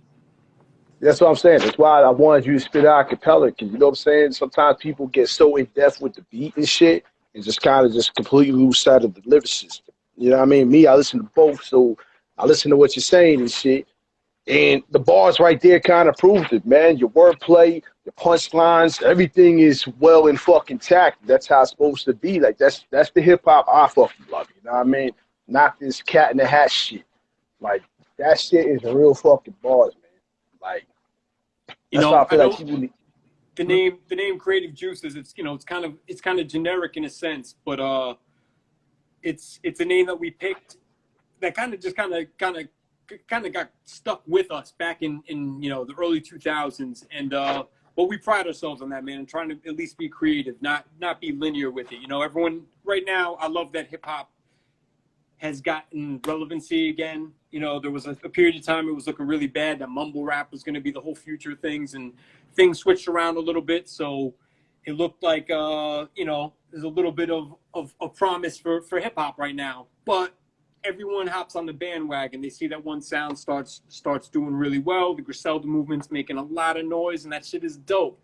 But who wants to hear a subpar Griselda? Like, who wants to hear the guy emulating those guys? Those guys do that. They master that. Like, so everyone follows suit. Everyone now wants to take drums out of beats, slow down the beats, now everyone's a coke dealer, gunslinger. I'm like, come on, bro. Yo, a lot of you kids that are 20 years old right now, you grew up rocking SpongeBob and shit like that. Like, you grew up in New York where it's a police state. Like, really? You drive around with machine guns? Like, yeah, really? Like, so I don't believe a lot of this shit, man. And I know it's music and there's entertainment value to it. So it's about emulation and certain things. But some of these dudes create this whole persona that's just not even, it is what it is, man. But, it's I think it's dope that Creative Juices, we just try to do a lot of shit, and I think moving forward into next year we're going to show that with you got artists like Helix Armageddon to Soulful King, and there's just such a huge contrast and variety of styles and sounds and different flavors, and each artist that I'm producing for the project sounds completely different than the other. The shit I'm doing with Marv One, that has a specific sound, but that doesn't sound like the shit that I'm doing with Helix. So yeah, it's dope, man. I'm really excited to get that all out, man. Fucking I hope people can appreciate all the stuff, Word, no doubt. You're a good brother too, man, because you laced me up with that birthday shout out for my girl at one point, and you know what I mean. You a humble dude, you know what I'm saying?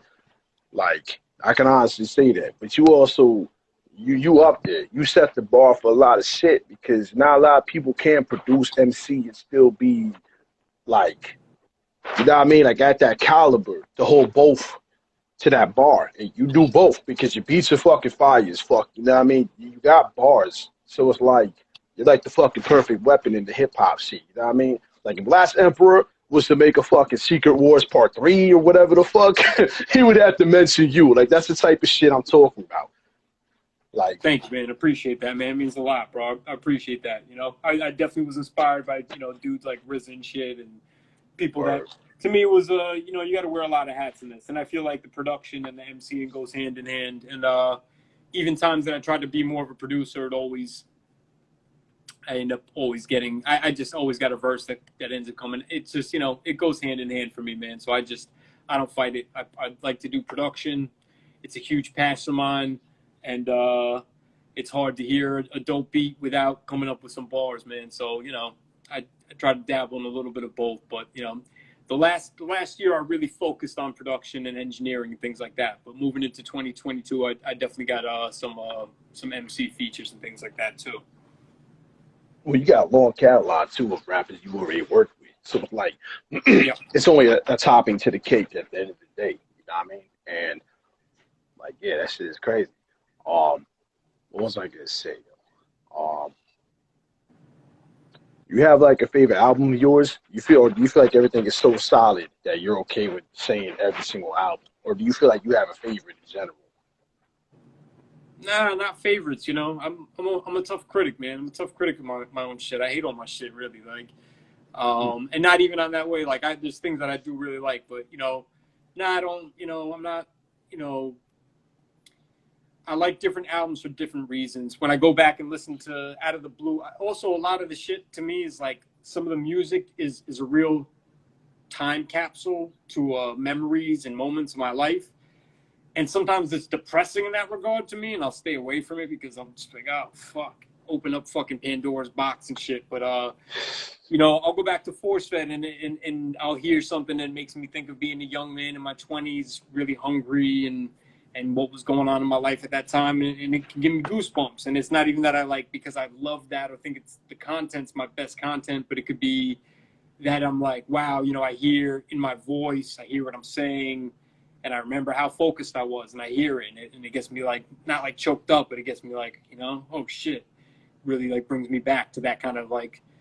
So I'm like one of those people that my favorite's always my newest shit, you know, the thing that I did last I like the most. But Word. you know, I'm really excited about this new stuff. The new stuff working with Alucard, really dope. You know, I really like the Define 3. What the project we put out, Define 3, wasn't. I don't think it was people's favorite of all the projects we put out, but I really liked a lot of that material. Yeah, man, I'm always like on to the next one. You know, I'm constantly working on new shit, so I always like what we're doing next. Nah, no doubt, of course. Would you have any like stories you want to tell, like some ill hip hop shit, behind the scenes type shit that someone you might niggas that ain't heard yet? Shit, behind the scenes stories that people haven't heard. Ah, man. Story time. Like shit, man. You know, a lot of shit comes to mind. I don't have anything really specific, but fucking damn, man. I remember just like the whole change of like music, man. Just like I remember going to it's not even a story, man. This is gonna not to disappoint, but just I remember like I started off doing beat battles in the late 90s and early 2000s, man. I just picture myself up there chain smoking. I don't even smoke cigarettes now. And like chain smoking cigarettes up there with drum machines with floppy disks and fucking things that oh okay, you know what? All right, I got a story. Fucking here we go. That kind of transitioned to an actual story. Word. So the first time that I met the homie Alucard, basically there was a mutual friend of ours named Theory, and me and him had been working on music for a period of time, and he told me about one of his homies or Alucard who was gonna come out and all this shit. And I used to do the beat battles at the New Eurekan, so I had gone to the New Eurekan. And I'm on stage. I got my whole shit set up. It was a zip drive, the whole thing. C. Ray's Walls was like the judge. And the cat Alucard shows up. And so it was the first time I meet him before the battle. My boy makes the introduction. Oh, shit, what's up? So now I'm on stage. I'm ready to go. I want to take dudes' heads off with the beats. I'm fucking hyped. And there was anyone that makes beats, there was the iOmega zip drive. And you had one that would take 250 and 100. But then there was a zip drive that only did 100. And my zip disk was 250. Long story short, without the boring fucking details I'm getting into, is that my beats wouldn't load. So I'm there on stage, hype as fuck, in front of the whole crowd, fucking riled up and all this shit, and I didn't even get to fucking battle. So I was fucking pissed. But after the event, took my gear and shit, fucking we all went back to my house and you know, played beats back at the crib, shit like that. And that was the first time that I met Alucard. So like that night, that kind of spawned to the other dudes that I've been working with previously. We would all start to get together and like work on shit. But me and Alucard continued to get up, even kind of to work on some side shit. And we kind of took shit a little bit more serious than some of the other guys, and we just continued to work. And then like we would put out mixtapes, and they would just be, we would do like creative marathon recordings, we would call them. We would just for 2 days lock ourselves in, make beats. He would draw the cover, the shit like that. And so people were like, oh, that's like some Creative Juices shit. So I think one of the mixtapes we made, it was called Creative Juices, had the juice box on it. And that's really what spawned the whole Creative Juices shit. That's what kind of led to fucking like Creative Juices and fucking. And it was like, people ask all the time, like, you know, about the label, like, you know, were you trying to make a label? We never at any point was there ever a goal to make a label. We just wanted to put music out. And just through like series of events that made sense, it was just like, all right, we'll put out our own music. And then that kind of stemmed to like, shit, well, we're putting out music and now we're a business and now we're this. So kind of like manifested itself to being kind of a label, you know. But that wasn't really the goal, to be honest, you know. That wasn't like a set out thing. And people will ask me like, yo, what's your advice if I'm trying to start a label? Or, you know, and I'm like, honestly, I wouldn't.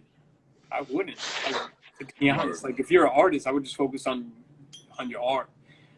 You don't really need a label per se. In this day and age, you could have a Bandcamp and you could be a fucking successful artist by running and focusing that and, you know, sending people to that or whatever. There's different ways. I don't know all the answers. I struggle with it still, but like, you know, yeah. So that shit happened organically, you know, fucking that we just started putting out our peers' music and our own music, and we had some distribution and things like that we could work with. But yeah, that's pretty much it, man. That's kind of like, that's what started fucking led to us starting to put out music and records, you know, kind of a little more seriously. We had like a thing that we put out a project with Lifelong, was with Raptivism Music, and they had promised a whole bunch of marketing and all sorts of things, and you don't see any of the results, you know. So it's just like, what's the point? Yo, let's do our own shit. We had a little buzz. We were able to sell CDs and see the immediate return, and we just kind of kept that momentum going. So yeah, it's kind of like the kind of spawning of like what Creative Juice is meant to be, or like why, you know, independent artists. Your origins and shit. Word, your origins and shit, definitely. I mean, it's funny you say that, because like I said, everybody I interview and shit, they all say the same thing. Like, independence seems to be the best way to go for the most part, because you don't have to worry about advancement paybacks. You don't have to worry about, you know what I mean, being told what to do type shit. You can be creative whatever you want, and you can do what you pretty much want. The only downside to that will obviously be having to invest your own income, but at the end of the day, it's well worth the payoff at the end of the day if you get to work with people you want to hang with all the time. You get to work with legends, etc. Yeah, man, it's you know, it seems independent putting music out independently seems like the way to do it these days. You don't need to rely on a bigger label, but you know, at the same time, when people get machines behind them, that can make things happen as well. But it was never something that really seemed to make sense for us. I've worked with labels. I've had meetings at Def Jam. I've had certain situations. I've had things that I left on the table, and it's things that didn't appeal or make sense and didn't line up with what I was really trying to do. And I don't know what the right answer is, whether that's the way to go or not, but just we put out an album called For Fuck's Sake. You know what I mean? Like, we're not really like trying to feed the radio. We're not trying to feed fucking MTV. Clearly, you know, we're like, It's an ill ass fucking title though, man. yeah. It was, and it was a multifaceted. The reason we did For Fuck's Sake was two things. It was one on some like, bro, this is how much that we're like motherfuckers claim to be independent underground. Like, yo, we'll do an album called For Fuck's Sake. You know what I mean? Like that shit can't be put on shelves. It can't be played on the radio. Like, and that was the point of it. The point of it was just. And then we were like, you know what? We were getting a little bit more like, all right, we were having to answer to some distributors and working with other people. And there was some demand. So we were dealing with pressure and things that we weren't used to. So me and Alacor were like, fuck all this shit, man. Like, let's take it back to like having fun with it. Let's take it back to like the essence of just, so that project was, we're like, yo, you know what we're going to do? We're going to drink a fucking bottle of Jameson for every session. And then we make everything on the spot. So anyone that's featured on that album, we sat down. These poor motherfuckers, man, had to sit down, drink a bottle of Jameson with us, and then work on those songs. And that's why when you listen to shit and people sound like the toe up, they fucking were toe up. Like everyone was, you know, like at the end of it, you got Frank Sassoon doing his little, but yeah, man. So it was kind of like we like the creative lane, having our own control, but you know. We struggle with marketing and things like that, and you know, there's certain exposure elements that we lack on, and we fight to get better, to get more music videos. Like you said, you got to come out of pocket with a lot of stuff, so sometimes things fall short of things. A lot of times we're slower with getting things out than we had planned to be. But at the end of the day, it's it's the only other way that I would do it. You know, me and the homies get together. Work on music. No one tells us what to do. No one tells us how to title tracks, what words to use, what to say, what things not to do. You know, and we're cool with that, man. That shit works for us. We're kind of underground dudes in that sense. Like that's kind of like the way that we live our life. Well, I'm kind of an off the radar person. I'm not like I'm in. So in that regards, it's definitely dope, man. You know. But shit, some better. I mean, to be able to put out an album called For Fuck's Sake is like, you know what I mean? To be able to put some shit out like that is fucking amazing. Cause like, it's like, yo, if they did it, yo, I'm gonna name my next album "Fuck Your Mama." You know what I'm saying? Or some wild shit. You guys opened the door with some shit like that too, because it's like just the fact that you can put something out like that and it sells well, and at the end of the day, you don't gotta be censored. You guys can be yourselves. That's fucking awesome. Labels, you can't do art, that right? shit. Yeah, it's art. Yeah. It's art, It's fucking art. It's supposed to fucking, So like, and like, just the For Fuck's Sake too is just like, yo, man, like it's like kind of like bringing back the fun side shit for us. I hear that album and like some of those joints are dope. Some of those joints are sloppy. They don't sound, but it's like that was the point of the point of the project wasn't to make perfect music. The point of the project was like having fun with it, and like and certain people definitely get that, and we see that like the tequila song will be some people's like drinking thing, and sometimes people play drinking games to it, and like we'll get like to this day we put that shit out over 10 years ago, and people will still like post like, yo, we put the For Fuck's Sake on every time we drink or whatever. It's like, all right, you get what it is. There's some fun shit, it was like some just kind of like dumb out wild shit, I wouldn't say that's like our best work. It wouldn't be the shit that like if people were like, all right, on Judgment Day, like what did you leave behind? What was your brilliant, like that wouldn't be the thing that came to mind. But it was a fun project, man. And I think people should do more shit like that. Spontaneous shit, fun shit. In hip hop, man, everyone takes themselves real serious, bro. Shout out to my boy Nems right now, I'll say, you can't always take yourself serious. You gotta have fun with the shit. And the dude Nems is having fun with the shit right now. And he's killing it. He's doing so well, That gets through to people, when everyone walks around, they're trying to emulate something, and it has like but when you just have fun with the shit, it's a different feel, man. And I think it's important that people do that. You can't take yourself too serious. It's hip hop shit. We all like to take ourselves serious. It's street music, but at the end of the day, man, fucking you gotta have fun with the shit, and that has an effect on the final result of the music. But yeah, because at the end of the day, if you ain't fucking having fun, it might as well be a job. You know what I mean? It might as well be a 9 to 5, because if you can't enjoy it, you don't fucking love it. It's like you're slaving yourself for nothing at the end of the day. So I definitely agree with that shit. I mean, the best part of hip hop is fucking having fun, man. Because like I said, just mean grilling all the fucking time. that shit's stupid, man. Like, you can't laugh and have fucking fun, man. It's like, what the fuck you putting music out for? You're supposed to be, you know what I mean? You're supposed to be a role model in a sense where people that listen to your shit can relate and or be like, yo, I want to be like them. I want to grow up be like them. You know what I'm saying? A lot of shit don't happen nowadays. Everybody wants to be these trap artists, these famous sluts in the game, or whatever's going on with this industry shit. And we got our hip hop. We just want to hop in the fucking car and drive and listen to music all day. Hey man, and to add to what you're saying, there's also a way to do it. You know what I mean? Like you can just say shit that just doesn't have content. But I used to love people like Tragedy Gaddafi, a lot of the Dark Man, who were street rappers, who rapped about street shit. But they rapped about it in an intelligent way. They rapped about it in an ill way. It was smart. It was well spoken. You know, I mean, I think Tragedy Gaddafi even calls himself the intelligent hoodlum or something. But you know. There's a way to do it, so you could still talk about street. If you're a street person, it doesn't mean that you don't talk about street music. You can still have fun, you know, like, but that's the life you live. That's the shit that you speak about, but you do it in a way that's cohesive and dope, and you're telling stories. Cormega, I'm like, Cormega's one of my favorite rappers, man. I love Cormega. You know, Cormega, it's dope storytelling. It's really depicting street living and street lifestyles, and just, you know, he's got a real ill way of doing it. But yeah, there's a way to do it, man. It can be finessed, but yeah, not everyone wants to do that. Yeah, it's not about. And those dudes, if you meet those dudes, man, like, you know, Steele from Smith & Wesson, dude's like the most humble dude ever, you know? Those dudes are street dudes. Those dudes are fucking D-Seps and all that shit, but dudes are stand-up dudes, man. What I found in the music shit is people that I met that try to personify something and try to come off a certain way and be, you know, mean mugging or, yo, try to be that I'm that rapper person or whatever.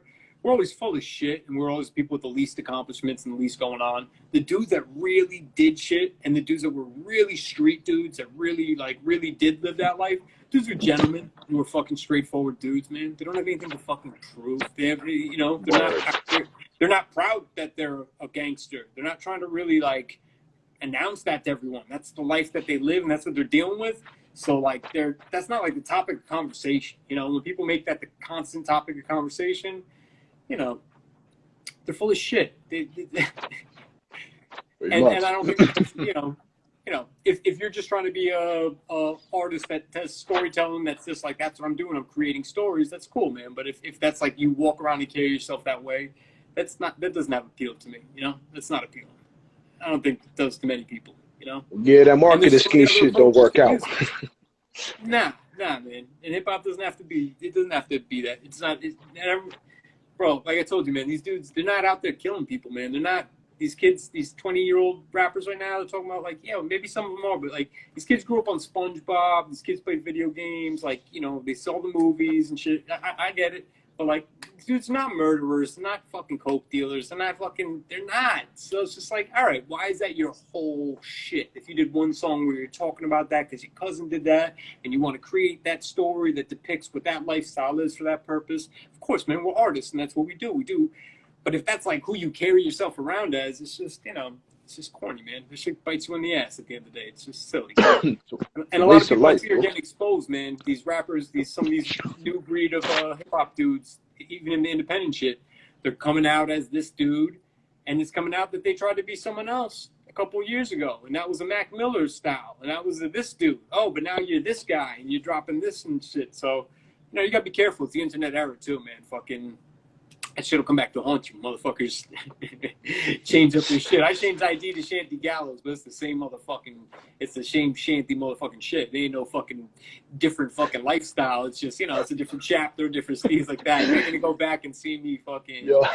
You see fucking Shanty Gallos and fucking skinny jeans and some shit like, yeah, this ID don't exist no more type shit. Yeah, nah, you don't see the face stats? All the face stats. You know what I mean? Like, I never understood that shit either. And it's like, at the end of the day, it's like, what the fuck for, man? Like, niggas is like, that shit's wild, son. Like, the way that people be dressing, and you know what I mean? It is what it is because everything is different now. You know what I mean? Like I'm okay with them being themselves if that's who you are. Yeah. But don't be motherfucking stepping in hip hop. Yeah, I'm hip hop. I am the art. But you fucking rocking pom poms in your motherfucking hair, and you got fucking your sister jeans on and shit. Like, you better get the fuck out of here. Like, don't try to do that because it's like you hurt hip hop with us. Because I noticed that too. When something foul goes down in the community, they always try to pin it on us somehow. It's always, oh, he was listening to hip hop, so that's what made that shit pop off. It's like, nah, it ain't us. We out here trying to hold each other down. Y'all trying to kill each other. Fuck all that. You know what I mean? You know, yeah, I know you, and I know what you're saying, man. And the one thing that I would add to it is that like the one fault that I have on the newer generation, or probably more than one, but the one specific fault I would say is that they didn't do their homework. You know, I didn't grow up at the time when Rakim and Slick Rick were like the biggest MCs, and Kool Herc, and these people were the most relevant people. But I went back to find out about all of those people, and I went back and became fans of those artists and stuff like that. So I feel like even like dudes that grew up in the '90s and stuff, we didn't grow up with that old school. Not all of us grew up with all the early age, like the late '70s, early '80s hip hop. We might not have tapped into it at that exact moment, but we went back and found. Most of us went back and did. You know, I didn't grow up when Rakim was blowing up. I wasn't a Rakim fan, but when I got really into hip hop, I went back and found out about Rakim. And the point I'm trying to make is that I think that the newer generation doesn't go back and do any of the research.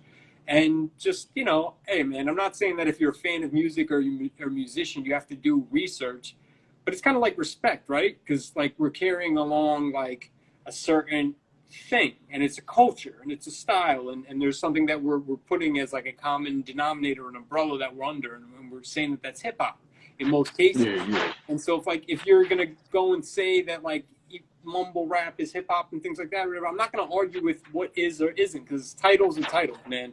But it's just like, you know, if people aren't going back and doing their research, I don't think they see where it comes from, and they don't have a wide spectrum to the way it really is. And they don't have a well-rounded perspective of what the music is, where it came from, different sounds and styles of it.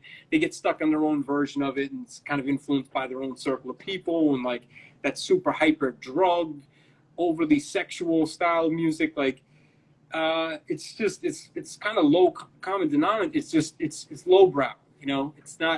It doesn't have any uplifting elements, and I don't think that everything that I do has an uplifting element. I'm not trying to say that, but you gotta have something. You gotta have some sort of substance, and I don't think, I personally don't. But hey, maybe the kids that do Percocet and that's their shit or whatever, they do find substance in some of that shit or whatever. But, you know, I don't know, man. I think we could do better, you know? And in music, like I said before, I mentioned about listening to Aretha Franklin and getting her singing about love and getting goosebumps or whatever. Music can transcend emotion. So it's like we got a tool. Like, yeah, you could take a hammer and throw it like a Frisbee or, you know, throw it. But you're better off using it to hit nails with. Like, it's functional in certain ways. Like, you know, I don't know, dudes are kind of recreating the wheel, so to speak, or reinventing the wheel. But, you know. Nah, I agree with you. So good. I'm not mad. I definitely agree with you on that shit, yo. Like, shit's crazy, yo. I was gonna ask you, this might be a fucking, like, an obvious question, because a lot of people seem to bring it up a lot, but I figured I'd bring it up to you. Like, you had a chance to bring somebody back from the dead, you know what I mean? What would be one of your favorite choices to rock a song with? Damn. I don't even know if I'd have to be so selfish as to want to rock a song with, but if any hip hop artist could be brought back from the dead, or just any artist, or just.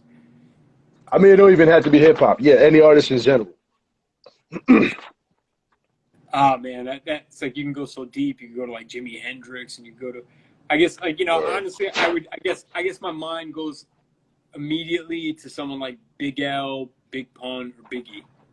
The three bigs. Big Pun, Big L, Biggie, probably one of those three. But I don't think that I would have to like be on. I don't think the world is waiting to hear a Big L ID collaboration. I am. You know what I mean? Word. I appreciate you. I mean, honestly, the wordplay between the two of you would actually fit lovely, and if you made the production too, you know what I mean? Because, like I said, when it comes to hip hop, I listen to everything. I listen to people's vocal tones, all the way to the metaphors, all the way. Like, I kind of overanalyze my hip hop sometimes, where it's like, yo, that shit is crazy. It's a perfect fucking puzzle put together, and the way Big L flows and the way you flow, it actually would go hand in hand. To be honest with you. Now, if you said Tupac, I don't know. That might be another story because No one wants to hear You know that. what I mean? You know what I mean? But that shit, that big L, that shit would actually be some shit, man. I think that If would be not that, I would say definitely the Fat Boys. I think people are ready for that. The word. Fat Boys ID collaboration, definitely. That would be something while people they would be bring, fucking. while they beatboxing and shit, you just gonna be fucking rapping and shit, like you know what I mean? Just blowing up the spot And and no shit. You know what I mean? disrespect, no disrespect. Fucking shout out to the Fat Boys. Fucking Yeah, nah, they yeah, word, they legends, yo. word. In their own shit. Like that's what I Word. love I got about hip Fat Boy hop too. records. Oh, word, nice. I love hip hop, man. Like it's in the Yeah. fucking bloodstream. You know what I'm saying? Like you can't shake it because ain't nothing really like it. I mean, there is things like it that bring stuff into it, but you know what I'm saying? Like, what a lot of us is like that because at the end of the day, it could change your mood completely. It could make your day, it could break your day, but at the same time, it's something everybody wants to listen to or do all day long. So it's like it's damn near a sport. Like somebody can just sit in front of the TV all Sunday watching football type shit. You can do that for hip hop. You can literally just sit there and just listen to it all day and all night. And everybody could be, you could be weird as fuck. Not Lil Nas weird. Like I mean, like weird as in you could be awkward and antisocial, but at the end of the day, it works because in hip hop, we're all fucking weird. You know what I mean? We're all weird in our own way because the shit we be rapping about. If you go to the chat niggas and try spitting the bars you just spit earlier, they're gonna look at you like, yo, this shit flew over my fucking head. I don't know what this guy's talking about. He talking some fucking ill ass shit. I'm just trying to talk about Percocets. You know what I mean? So it's the hip hop is awesome, man. Like the fact that we can just be ourselves. We don't gotta step out of our fucking comfort zones. I mean, unless you wanna, you know what I mean, diversify. I mean, you know what I mean, to change everything. So at the end of the day, ain't nothing better. Like to me, anyways. I mean, I listen to blues, I listen to jazz, I listen to everything. I listen to Japanese music. I don't know what the fuck they saying. Like I said before, like in other interviews, I don't know what they saying, but it's the music in general. Like if something, like you said, like Yeah, with you can Aretha hear it. There's a Franklin, you said, sound, a vibe. once it hits you, with that heart start pumping, it's like ain't no stopping it. Like you want to just be left alone sometimes in the jam, and you know what I mean. Like my ex girl, she kind of put me onto that shit because I always sat there like, yo, I love music in general, but at the end of the day, it's like she passed on that gem where it's like, yo, music is our portal to like better things, and at the end of the day, like I'm starting to fall into that now too. Where it's like, yo, I just want to throw on music and just fucking just enjoy it, appreciate it for what it is. And a lot of the older shit, it was its own generation and shit. You know what I'm saying? Like back when the LL Cool J's, Run DMC's and shit, it was their own generation. But at the end of the day, we can still appreciate it because a lot of that ties into what we're doing now. We're using their break beats from back in the days. So it's like at the end of the day, it exists together, which is fucking perfect. And like that's why music is a beautiful thing. Imagine having an Aretha Franklin on one of your hooks. To be crazy, man. But I guess that's the beauty of sampling, man. You kind of can, but not officially. But yeah, in that tribute Yeah, sense. yeah. A fucking Big L ID collaboration with Aretha Franklin on the fucking hook. Fanboy for life. You know what I'm saying? Like that shit would be fucking lit. Word. That shit is crazy. Fucking yo. So I'm glad you answered Big L. That's one of my favorite artists and shit. Um, Yeah, I was what a was I huge gonna Big L ask? fan. Hell yeah. Like he was one of the first artists that made me want to put money up and bet money and shit just so I could get the CD. Oh yeah, Like, yeah. No, I was up on Big L before the hype really caught on, and I was always big on him. word. Give me one quick second. I'm gonna give you a quick view. Lovely view. I don't know if you can see it. Can you see that? Give me 1 second. Yeah, yeah. You always gonna say if that's the studio, that shit lit. With the glasses shit. Yo, peace to everybody still tuned in and shit. Yo, like, I did kind of miss a lot. He dropped a little freestyle and shit, you know, a little joint and shit. We just told him about the hip hop game, the new albums he's about to put out and shit, and his connections. And he told a little story about some shit with him and Alucard. You know what I mean? We're gonna we'll post this video after this shit so y'all can rewatch everything just in case and whatnot. I was showing some of his videos earlier, but I can't play the music because I played the music off of it, Instagram and all that with Banner or whatever. So It's fucking whack. Otherwise, I would have played y'all these dope ass tracks he had with the video. Word. Peace to everybody though. I appreciate y'all for tuning in every week and shit. Yeah. Sorry about that. Sorry with the hold up. Nah, no doubt. But yeah, man. Yeah. What I was gonna ask you is like, and it's probably not a hard question, but being that you're both, you're producer and MC, is you like one more than the other type shit? No, it's hard to have like a favorite over one or the other, but I would say that production is something that when I do, it makes me feel better. That like if I'm making a lot of beats, it makes me feel content. MCing is something that if I don't do, I feel fucking a mess.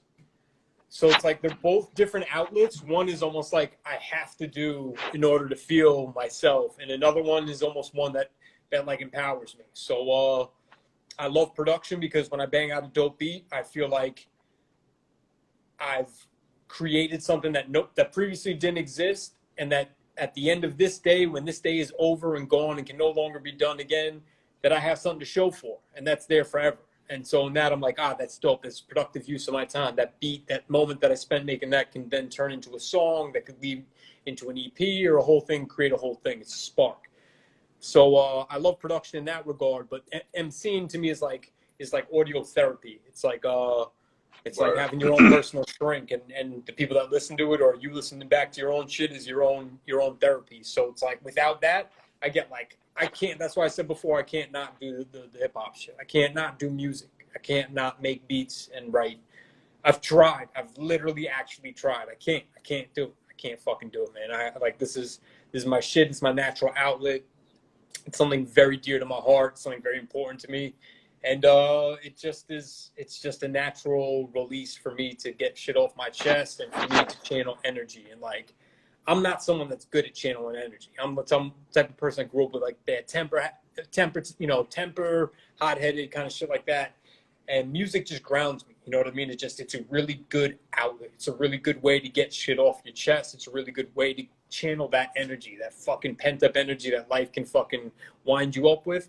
I can get that shit out on drums, man. I could bang that shit out on some drums, and I could feel the shit. And then after and it's just like I got rid of that. You know what I mean? So it's like audio therapy, man. It's fucking both have benefits. So I don't have a favor to production or MCing, but I would say that they both affect me in different ways. You know, I don't know if that answers the question per se, but I love both, man. They're both they go hand in hand to me. It's almost like yin and yang shit. No, it does. I mean, because in a sense, it's like the beat has its own feeling anyways, because you know what I'm saying, the beat could be what it is. Like it could be based on your temperamental at that time of frame. When you write the shit though, it's like you're actually sitting there thinking about the situation, going back, reliving it, and then you're putting it into the song. So in a way it is a separate sense because one is kind of real time pain. The other one is kind of like, you know what I mean? Like, so I feel what you're saying though too. Like at the end of the day though, making beats, it can't have its its down times because you have to sit there and really think about what you want to do with it and shit. So it kind of does prevent the natural flow of creativity and shit. But like writing a verse too, it's the same shit.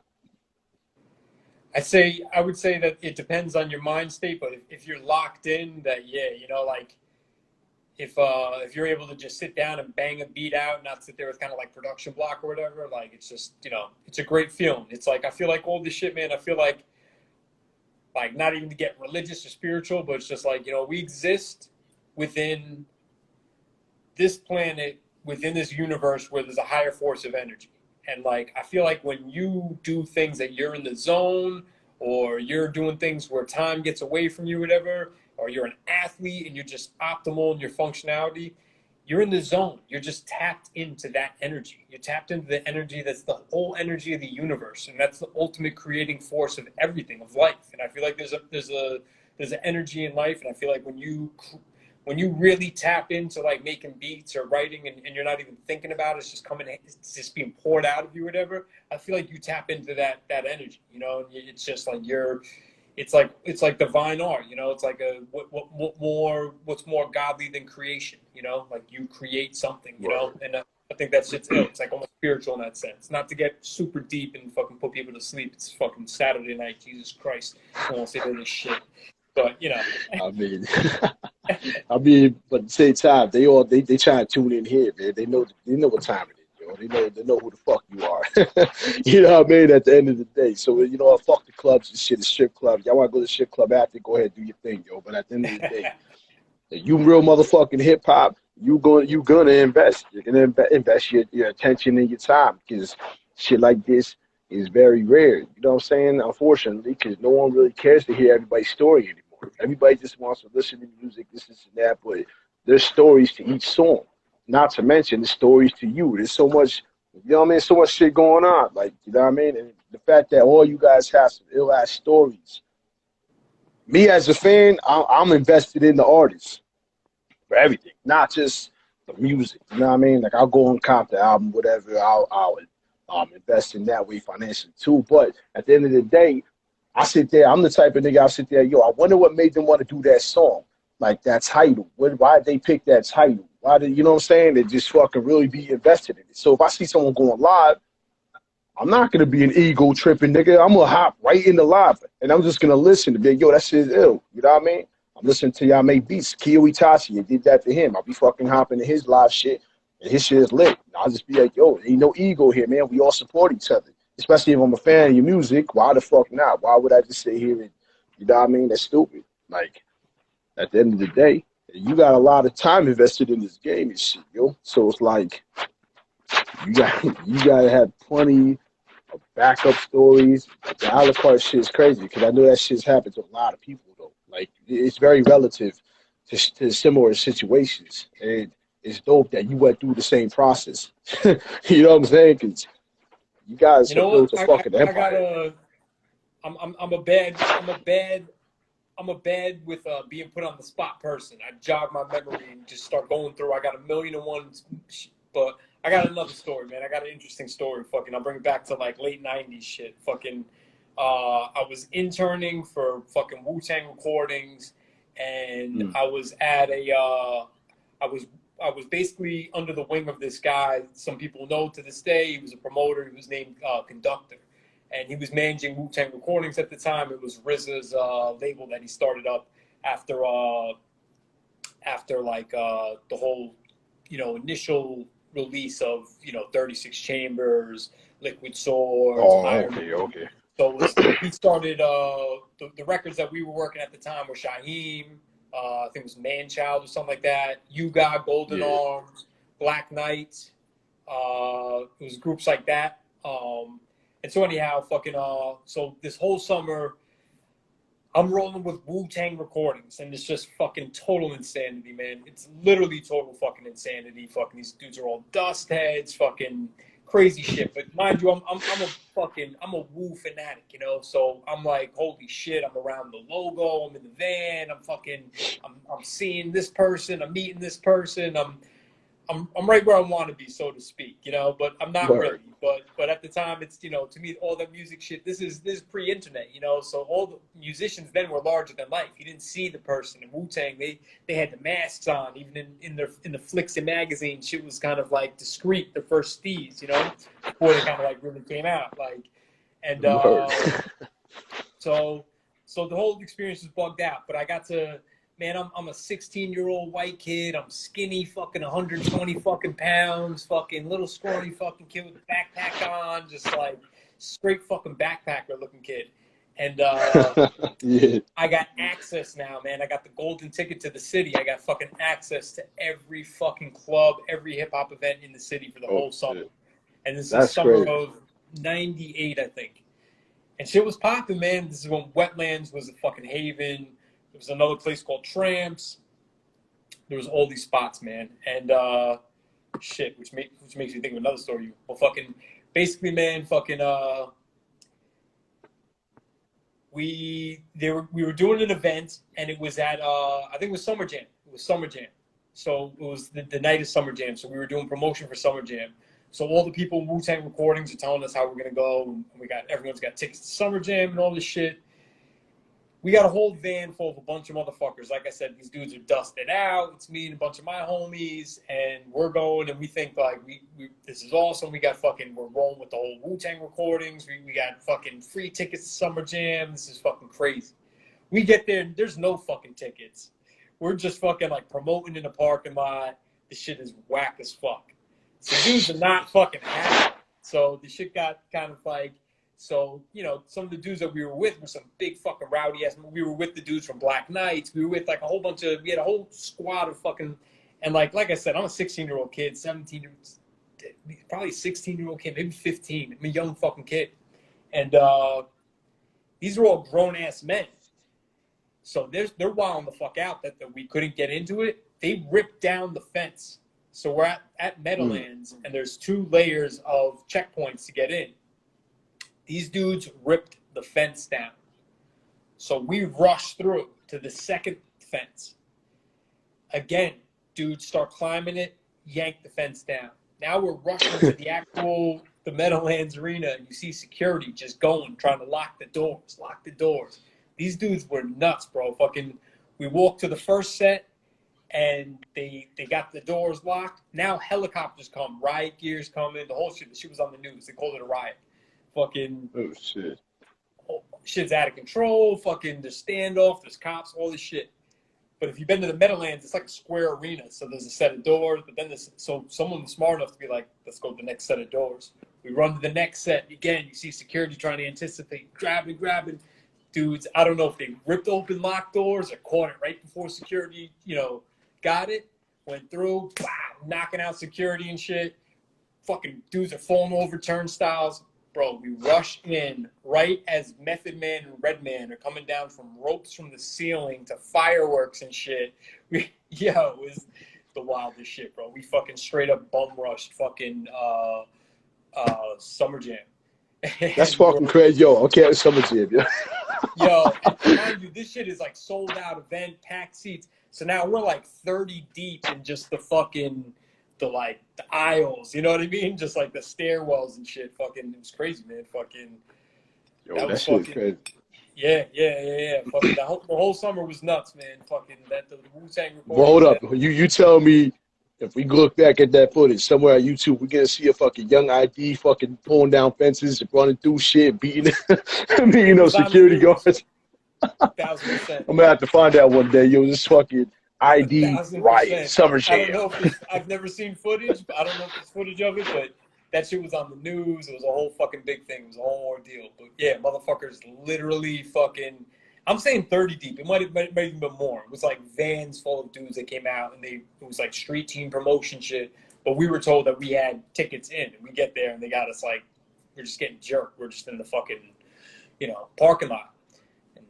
Yeah, a bunch of rowdy dudes. And so, like I said, some of these dudes are dust heads. Dudes weren't having it, ripped down fences. We got right into the Meadowlands. And it was just like, such a pinnacle moment to like break in. And it was like the top row, and then Redman and Method Man are just coming down from this fucking string. That shit, just the story, the way it sounds, is fucking crazy too, bro. Yeah, like, man. It's Wu-Tang too. So it's like I wouldn't expect nothing less. Everybody just rushing the stage and shit. You know what I mean? Like, give the fuck. Like, I can picture all that happening. So that's that. And it was wild. Yeah, those dudes are really wild. Those were wild times, man. That was everyone around that whole Wu-Tang recording shit was pretty fucking wild. To this day, man, I have instrumental albums that never came out. I got albums that never dropped. I definitely had Sticky Fingers at the time. I definitely have Bobby Digital on instrumental vinyl, like the show set. I have a couple things I probably shouldn't have. But that shit's crazy. It's the way you described it too, though. That was the funniest part, though. You know what I'm saying? I'm a skinny kid, 15, white boy. I was just like, oh shit. Man, you know what I mean?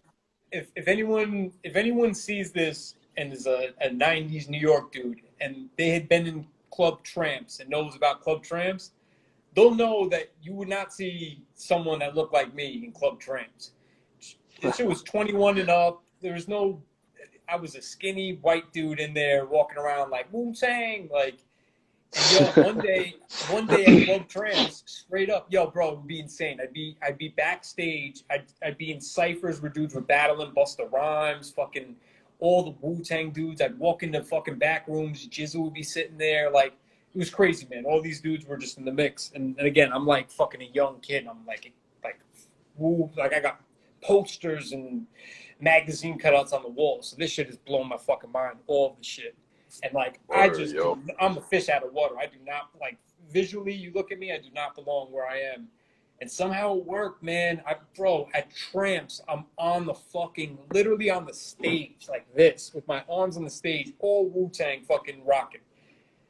Yo, I wasn't eating right, being around these dudes with dust blunts, all this shit. Yo, I lost fucking vision. I went blind. Word. So I'm literally, and the way the Tramps was, where the stage was the furthest point from this. So now this 16-year-old scrawny, 120-pound-year-old fucking white kid is pushing his way through the entire fucking audience of 500 people. I don't know how the fuck I didn't get fucking laid out that night, man. Fucking, I'm just walking through, pushing people. I can't see. I'm just hearing people like, the fuck? This motherfucker. Yo, what the fuck you doing? Stepping out niggas' Air Forces and just like, I give a fuck. Like, yeah, I'm just waiting for someone to start hitting me in the back of the head. And it was crazy. No one hit me, fucking nothing. I fucking got out. It was on some strict, you leave, you do not get back in. I fucking left, went to McDonald's, got a Sprite.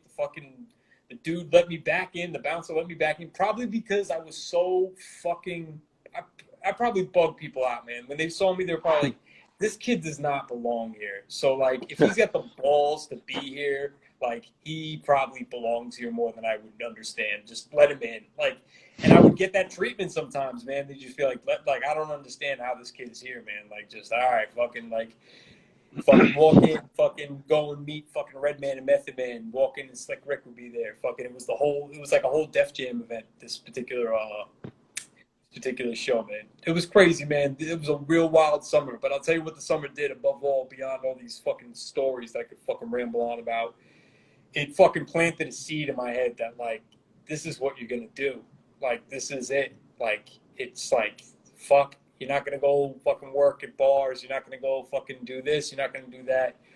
You're going to do music, man. I was so fucking, this shit turned me on so much, this shit. I was so fucking hyped, man. The shit that I was seeing, that, like, it was just like looking behind the curtain of hip hop, man, of New York hip hop. I saw it all. Fucking backstage battles with some of the people's favorite MCs to this day, sitting there with legends, fucking chopping it up basic conversations with people that were, you know, at my time, my idols and shit. Just crazy shit, man. Just shit that was fucking next level. Every day meeting people. Fucking D&D studios, being a young kid up in D&D studios and shit. Fucking not That's doing crazy. Music, man, not doing music, but just being there.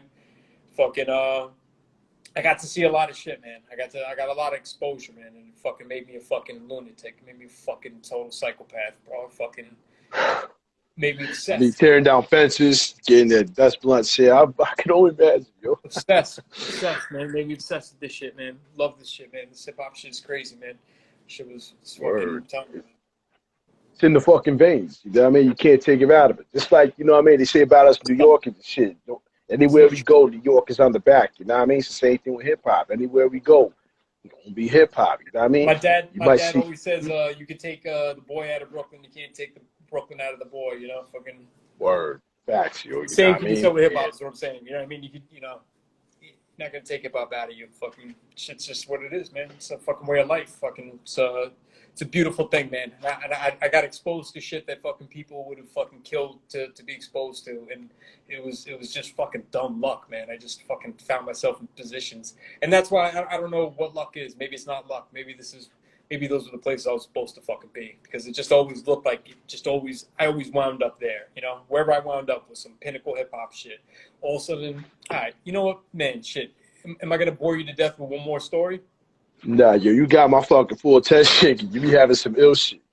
All right, so fucking the reason that I know to this day steal from Smith & Wesson is because back fucking around 2004, me and let's just, without going into details, let's just say this crazy gangster Irish dude, fucking pill popping, dude driving around with machine gun ass motherfucker, I'm fucking at SOBs with, I don't know why I'm fucking even hanging out with these fools.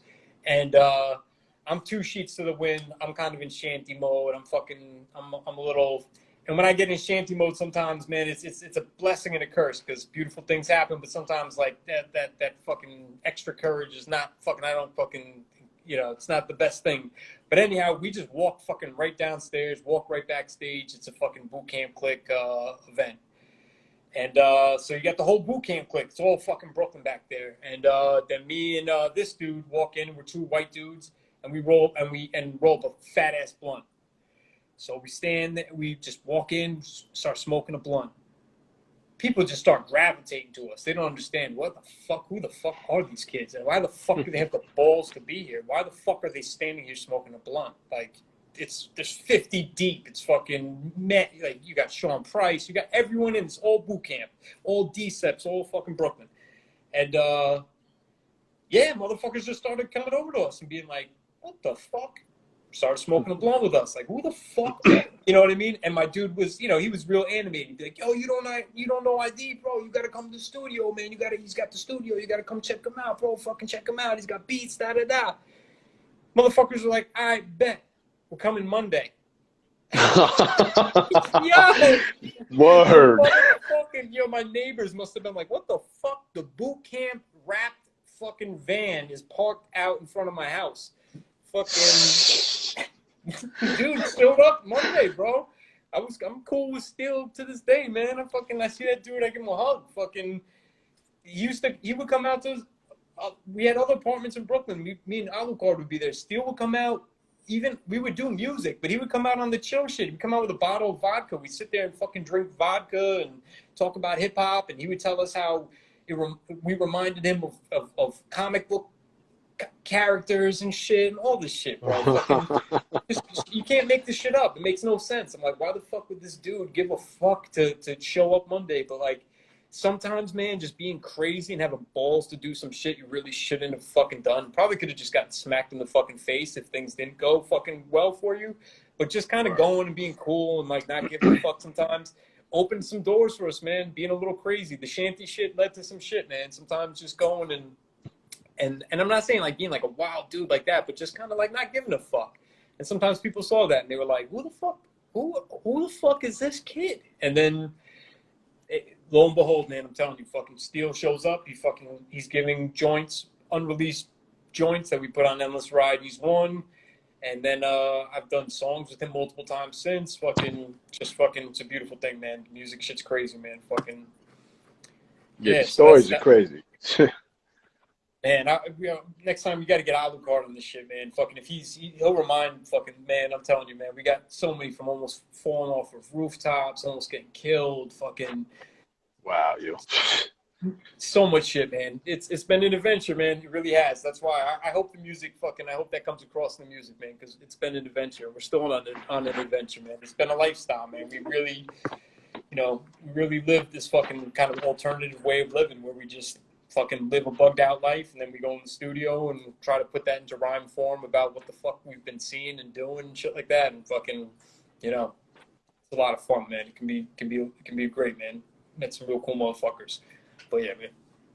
That's why it's like, yeah, with the tracks and shit, the music and shit, yeah, that's a huge accomplishment. But at the end of the day, I think like kind of like the main all fucking, the thing to be accomplished was the journey to get there, because the stories and everything that you gathered from the process and everything else is like probably the most amazing part of everything else. Because, you know what I'm saying? Anybody can put out a song.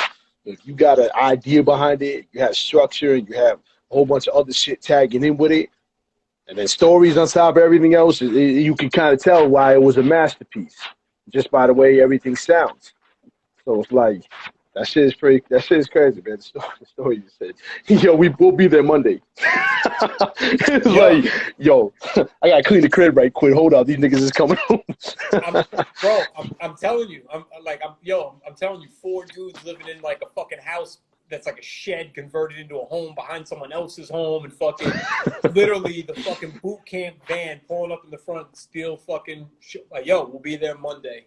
Dudes showed up Monday. Lived right down the street from me. Wow. Dude, come over, fucking.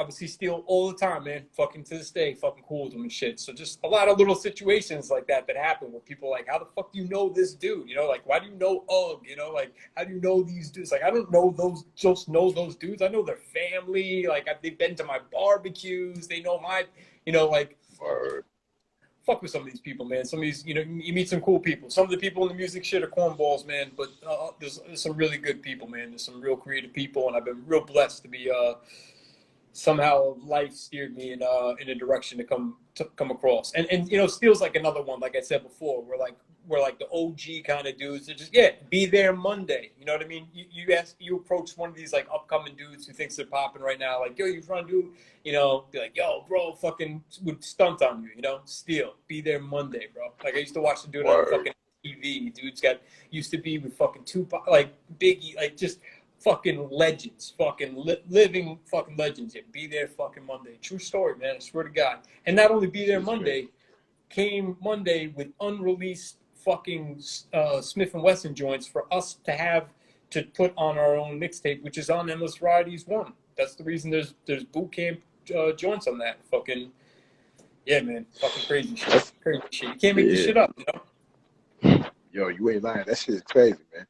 And like, exactly like you said, there's a lot of good dudes in hip hop, man. Like, they're actually good dudes, and you wouldn't expect it for some of them too. Like Rusty Jooks, like yo, one of the hardest niggas this shit. But yo, he's humble as fuck, man. He a good dude. Snowboots, they all these cats. You know what I mean? Smiley the Ghetto Child, Gangstar. You know what I mean? All these dudes. You would think they had the biggest head ever because they got bars and they got tracks, accomplishments and shit. Nah, the real dudes are down to earth, man. The dudes, because they know that they're not emulating shit. They fucking know what it is, man. They're just happy to fucking be doing what they're doing. You know what I mean? Like, I don't know, man. These people that are like kind of new kids on the block, they get real excited. You know what I mean? They get real excited, and they get their real inflated egos and shit like that. To me, I always look at it like this. It's crazy, man. Like, even in this, how egotistical can you be as an independent hip hop artist? You're in a subgenre of hip hop that's a subgenre of music that's just one element component. Like, bro, the fucking plane crashes on the desert island. You're not gonna rap together a fire. Like, it's just. Bro, be humble that motherfuckers give a fuck to listen to your goddamn fucking words in rhyme form. And that's it, man. It ain't like your shit don't stink. It ain't like, I don't know. It's a competitive shit, and I get the competitive. Everyone's got to be the best, you know?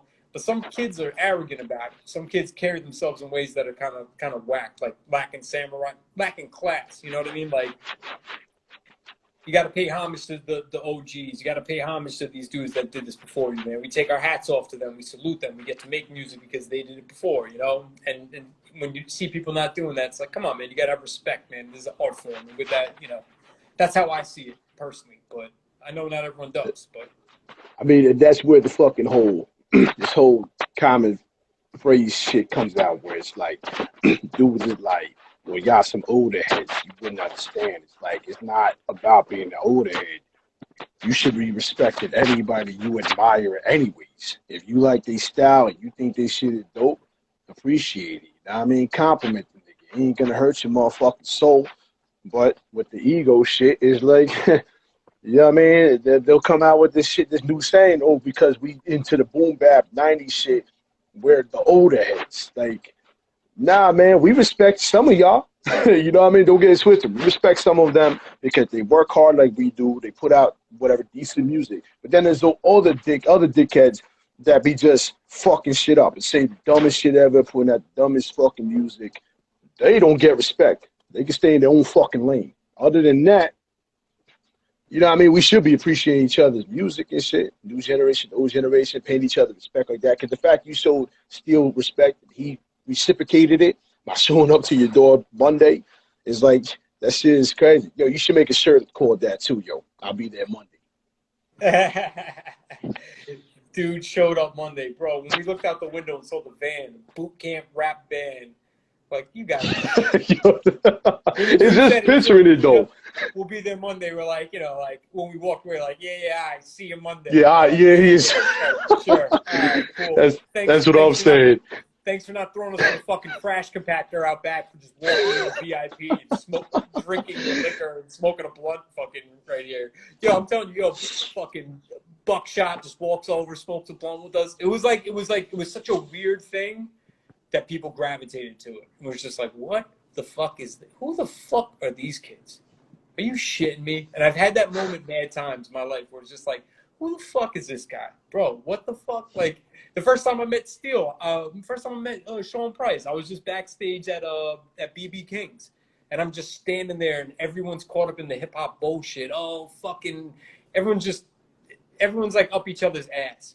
And like, I was in a shit mood and I'm being antisocial and I'm being a wallflower and I'm just like not having it and I'm being judgmental, looking at everyone like, shut up. And Sean Price just comes and stands right next to me and he's just like, Sean. Yo, that's classic. I know who you are, but nice to meet you, man. Just fucking stood there, chopped it up with me. I'm like, okay. See you Monday. Yo, that's crazy. It's funny you say that because Rusty had a similar story with that shit. P just rolling up on him in a car, and this nigga leg just all kicked outside the window and shit. Like, you know what I mean? Like that shit. P sounds like a good guy, man. I never got to meet him and shit. And his music is classic, but the fact that he pays you homage, that's actually a fucking huge achievement too. At the end of the day, I don't even think it was homage. I don't think he knew who I was at the moment. I think he was just on some real shit. He was just like, this dude, he's not caught up in all the bullshit. We were backstage, okay. Artists or something. And I think he just walked over to me just on some like, just I see what you're saying. Just on some silly shit, like. But years later, I did a little hat company called Sun Cycle Clothing, and man, he fucking he would rock the shit to death, man. He fucking rocked the shit constantly in fucking every picture, and fucking was on stage. I'm constantly repping and rocking the stuff, and like, yeah, man, I got nothing but obviously huge influence and nothing but respect as a musician. But the dude seemed like a mad cool dude from knowing him, man. Fucking, shout out to Sean Price, man. Fucking hip hop isn't the same without the ODBs and Sean Prices, man. We need more, need more of those. You ain't fucking lying, yo. I always told myself that too, yo. If fucking Big L came back or he didn't die, yo, yeah, it would be a motherfucking problem. Guru, if he didn't pass on, you know what I mean? Or our legends and shit. Even fucking DMX, you know what I mean? Like, you put DMX on an ID joint, that shit will be fire as fuck, you know what I'm saying? So it's like, yeah, I'm gonna say some dark shit, and this is like kind of taken from this comedian. I forget the comedian's name, but the whole gist of the joke was he was saying he was talking about the concept of the good die young. And this is more of, I'm saying this in a comical sense, it's more of an ode to the artist that we just said who passed away, that like, if only they could, and it's like, you know what? Maybe motherfucking Kurt Cobain didn't need to grow to be 50 years old and be playing the fucking national anthem as a 50-year-old man at the fucking baseball games and shit, or like, just like, maybe motherfuckers knew when to cash the fuck out. Like, came, brought it, fucking killed it, and that's it. No fucking stuck around for the remix with fucking, fucking Tyler, the Creator. No Yahtzees or no fucking. Kanye, fucking, killed it, fucking that's it, fucking that's it. I left my legacy. I don't mean that, in that regard, but I'm just saying, like, in a funny way, just like, came, killed it, that's it. You don't need to fucking see the watered down, washed up fucking, Yeah, make at the end of the day. Coming. You know what I mean? The good definitely died young, unfortunately. But to be honest with you, a lot of them are probably up there staring down at us now like, yo, what the fuck is happening? Like, what is going on with this music shit? We step away for a little bit, y'all niggas done fucked it up. But that's kind of how it sounds like to me. Like, yeah.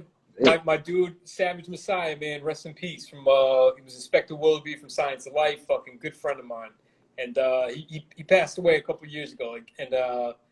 The dude was ahead of his time. He was the guy that put me on to Behold the Pale Horse and put me on to a lot of conspiracy theories, put me on to a lot of alternative ways of thinking, put me on to numerology, astrology, astronomy, put me on to, he was a Freemason. He was an ill dude. He was a really ill dude, man. He was a self-educated person. He taught himself Arabic when he was 9 years old, and the dude was next level. So like the shit that he put me onto and stuff was crazy. And like I always think about that. I'm like, man, that dude's probably looking down, just like, what the fuck? Are you shitting me, Trumps and fucking this and fucking you motherfuckers are bugging the fuck out. Like, and then I feel like I'm like, oh man, the world wasn't for Sav anymore, man. God bless him, man. Get the fuck out of here because this shit is fucking a shit show. But fucking yeah, nah, dudes are rolling over in their grave for sure, man. Looking at that, at some of the shit going on with music and whatnot,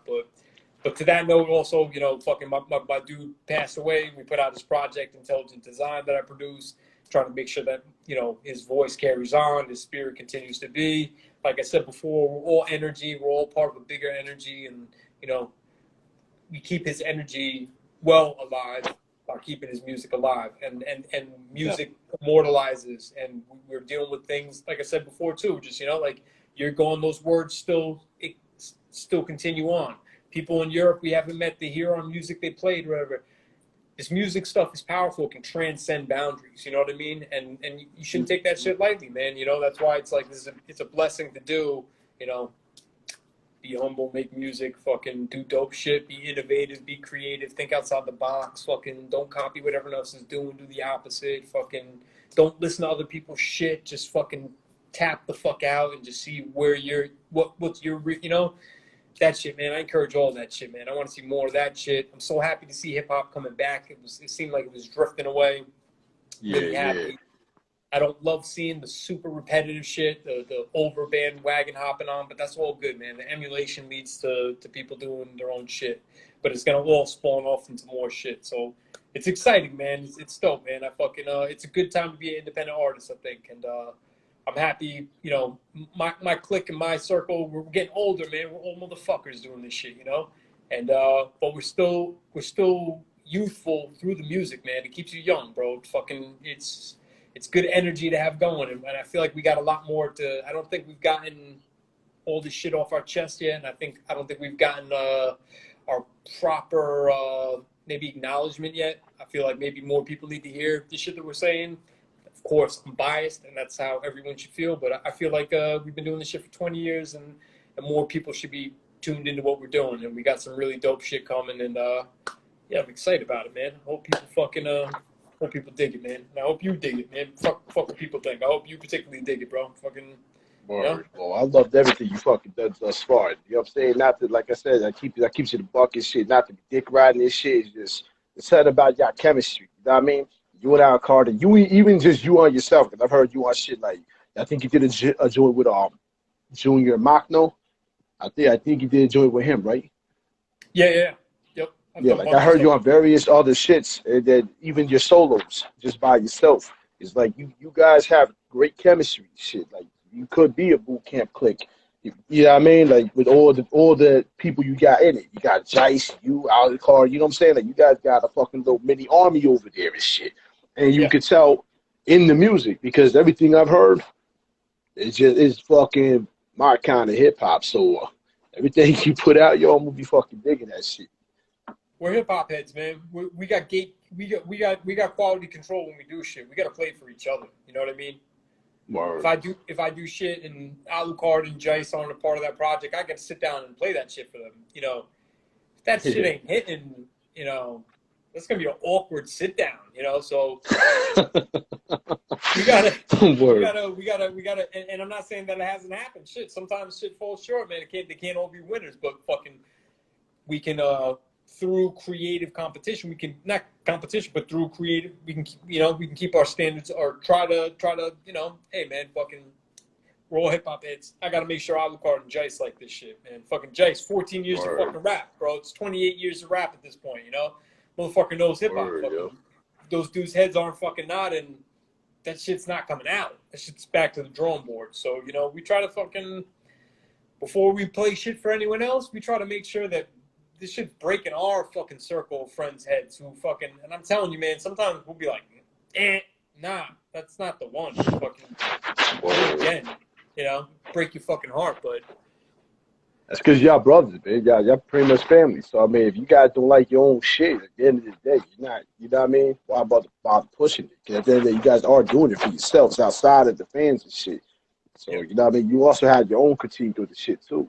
And then at the end of the day, the reason why I bring people like you on here with storytelling and just having everything into one lump sum is because you know what I mean. Y'all are entitled to that respect, and y'all entitled to that love. You know what I'm saying? Like fans should be checking out Thank all your catalogs, digging a little deeper, et cetera, because you're entitled to that. And that's why I do what I do. I try to bring on whoever's willing to participate, you know what I mean? Pass on the love, show the artists I respect and listen to on a fucking daily basis. And you know what I mean? Go from there. And at the end of the day though, I Hey, God do bless feel you, man. like We need more like you. Word, I try, man. I try, yo. Like I do it for hip hop. I do it for everybody that's like me. You know what I mean? But what I was gonna say though is I think the real reason too with hip hop, yo, like the reason why we love it so much or whatever is because it's like the real hip hop heads have like that kid inside, like that kid mind state, that kid heart. You know what I mean? Like you're a kid at heart. That's what I meant to say. You know what I'm saying? You're a kid at heart. You know what I mean? Does it keeps you young? We the type to still go back, watch anime, you know what I mean? Watch some old school cartoon shits and just jam, you know what I mean? Watch like we the weirdos. We the weirdos. We'll sit there and do all that. That's not weird. It's not weird, man. It's just you know what you like. You know what I mean? Like there's a certain flame that's lit, man. That shit's lit.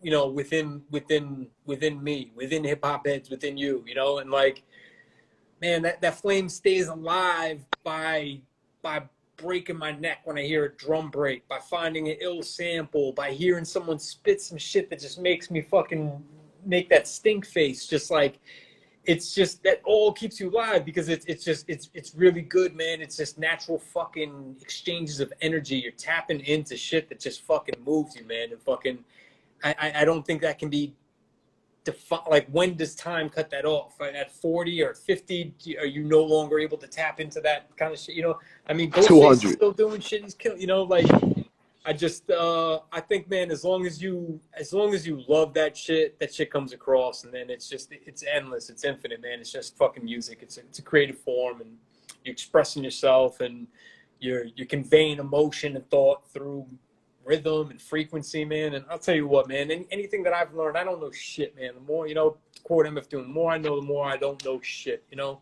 And that's all we can do in life is to realize that we have to look at everything with wonder, you know, that we don't know anything, that all this shit is kind of like, what the fuck is going on, man? We don't know exactly what it is, but this is all astonishing, this is all incredible, and shit, to be a part of it all is what, you know. And shit, man, just like to just embrace that, man, and just to keep that shit going, man. That's all I try to do. This shit feels right to me. The music shit is always, it's just been something that's been a part of my life. And every once in a while I'll sit down and I'm like, man, if I went this path in life, man, I wonder what this outcome would have been and shit. And, you know, those self-doubt moments. And when I do those moments, I'm like, but you know, it wasn't, none of that shit was for me. I wasn't that 9-to-5 suit guy, you know, and I did that shit. I tried the shit. It's not who I am. I am oppositional defiant. I don't fucking like authority. I don't like answering to people. Being my own fucking boss, being my own entrepreneur, taking my own path, my own risks. It's shot me in the foot more times than it's pat me on the back. But at the end of the day, it's a sense of freedom. You know, it's a sense of still being alive and being free and being able to do what it is that I want to do in life. And shit, man, no one can take that from you, right? So fucking, that's a beautiful thing, and I'm very happy to be able to do that. And the fact that I've been able to make a couple bucks just to be able to fucking survive and drink a beer in the process and pay my fucking bills has been beautiful, man. And there's been good times, there's been bad times, and fucking all in all, this shit's been a journey, man. This music shit's been it's been a beautiful thing, man. I wouldn't fucking change it for nothing. And yeah, the creative juices shit is dope, man. It fucking became a fucking whole thing, man. It was the type of shit where like two homies are just like hanging out, and it kind of like turned into something. And dudes went overseas and put out artists, and you got cats like Nems who were part of our label. That Joe Biden is fucking doing videos of, like just the dude's going viral now. It's just crazy shit, You man. were, yo. and like, man, I love to see it, man. You're just like, that's what the fuck is up, because like with Nems, I always saw the same. You always saw his hunger. He was a star before he was a star. He was always there, but people didn't acknowledge it. But he was there. He was that person. He was that fucking full personified package of a rap. Like walked around as a rapper. He's a rapping ass motherfucking rapper. Me, I gotta go eat hummus and not be a rapper sometimes. I can turn the switch off and keep Brian and live my life. But like certain friends of mine that I've dudes are 24/7, and to be honest, that's what you got to be in this shit. You really got it, you know, and that's why I take my hat off to dudes like Nems. You know what I mean? The fucking, you know, you see that vision and you push to that vision and fucking shit, man. You know, you'd be surprised what fucking happens, man. Fucking.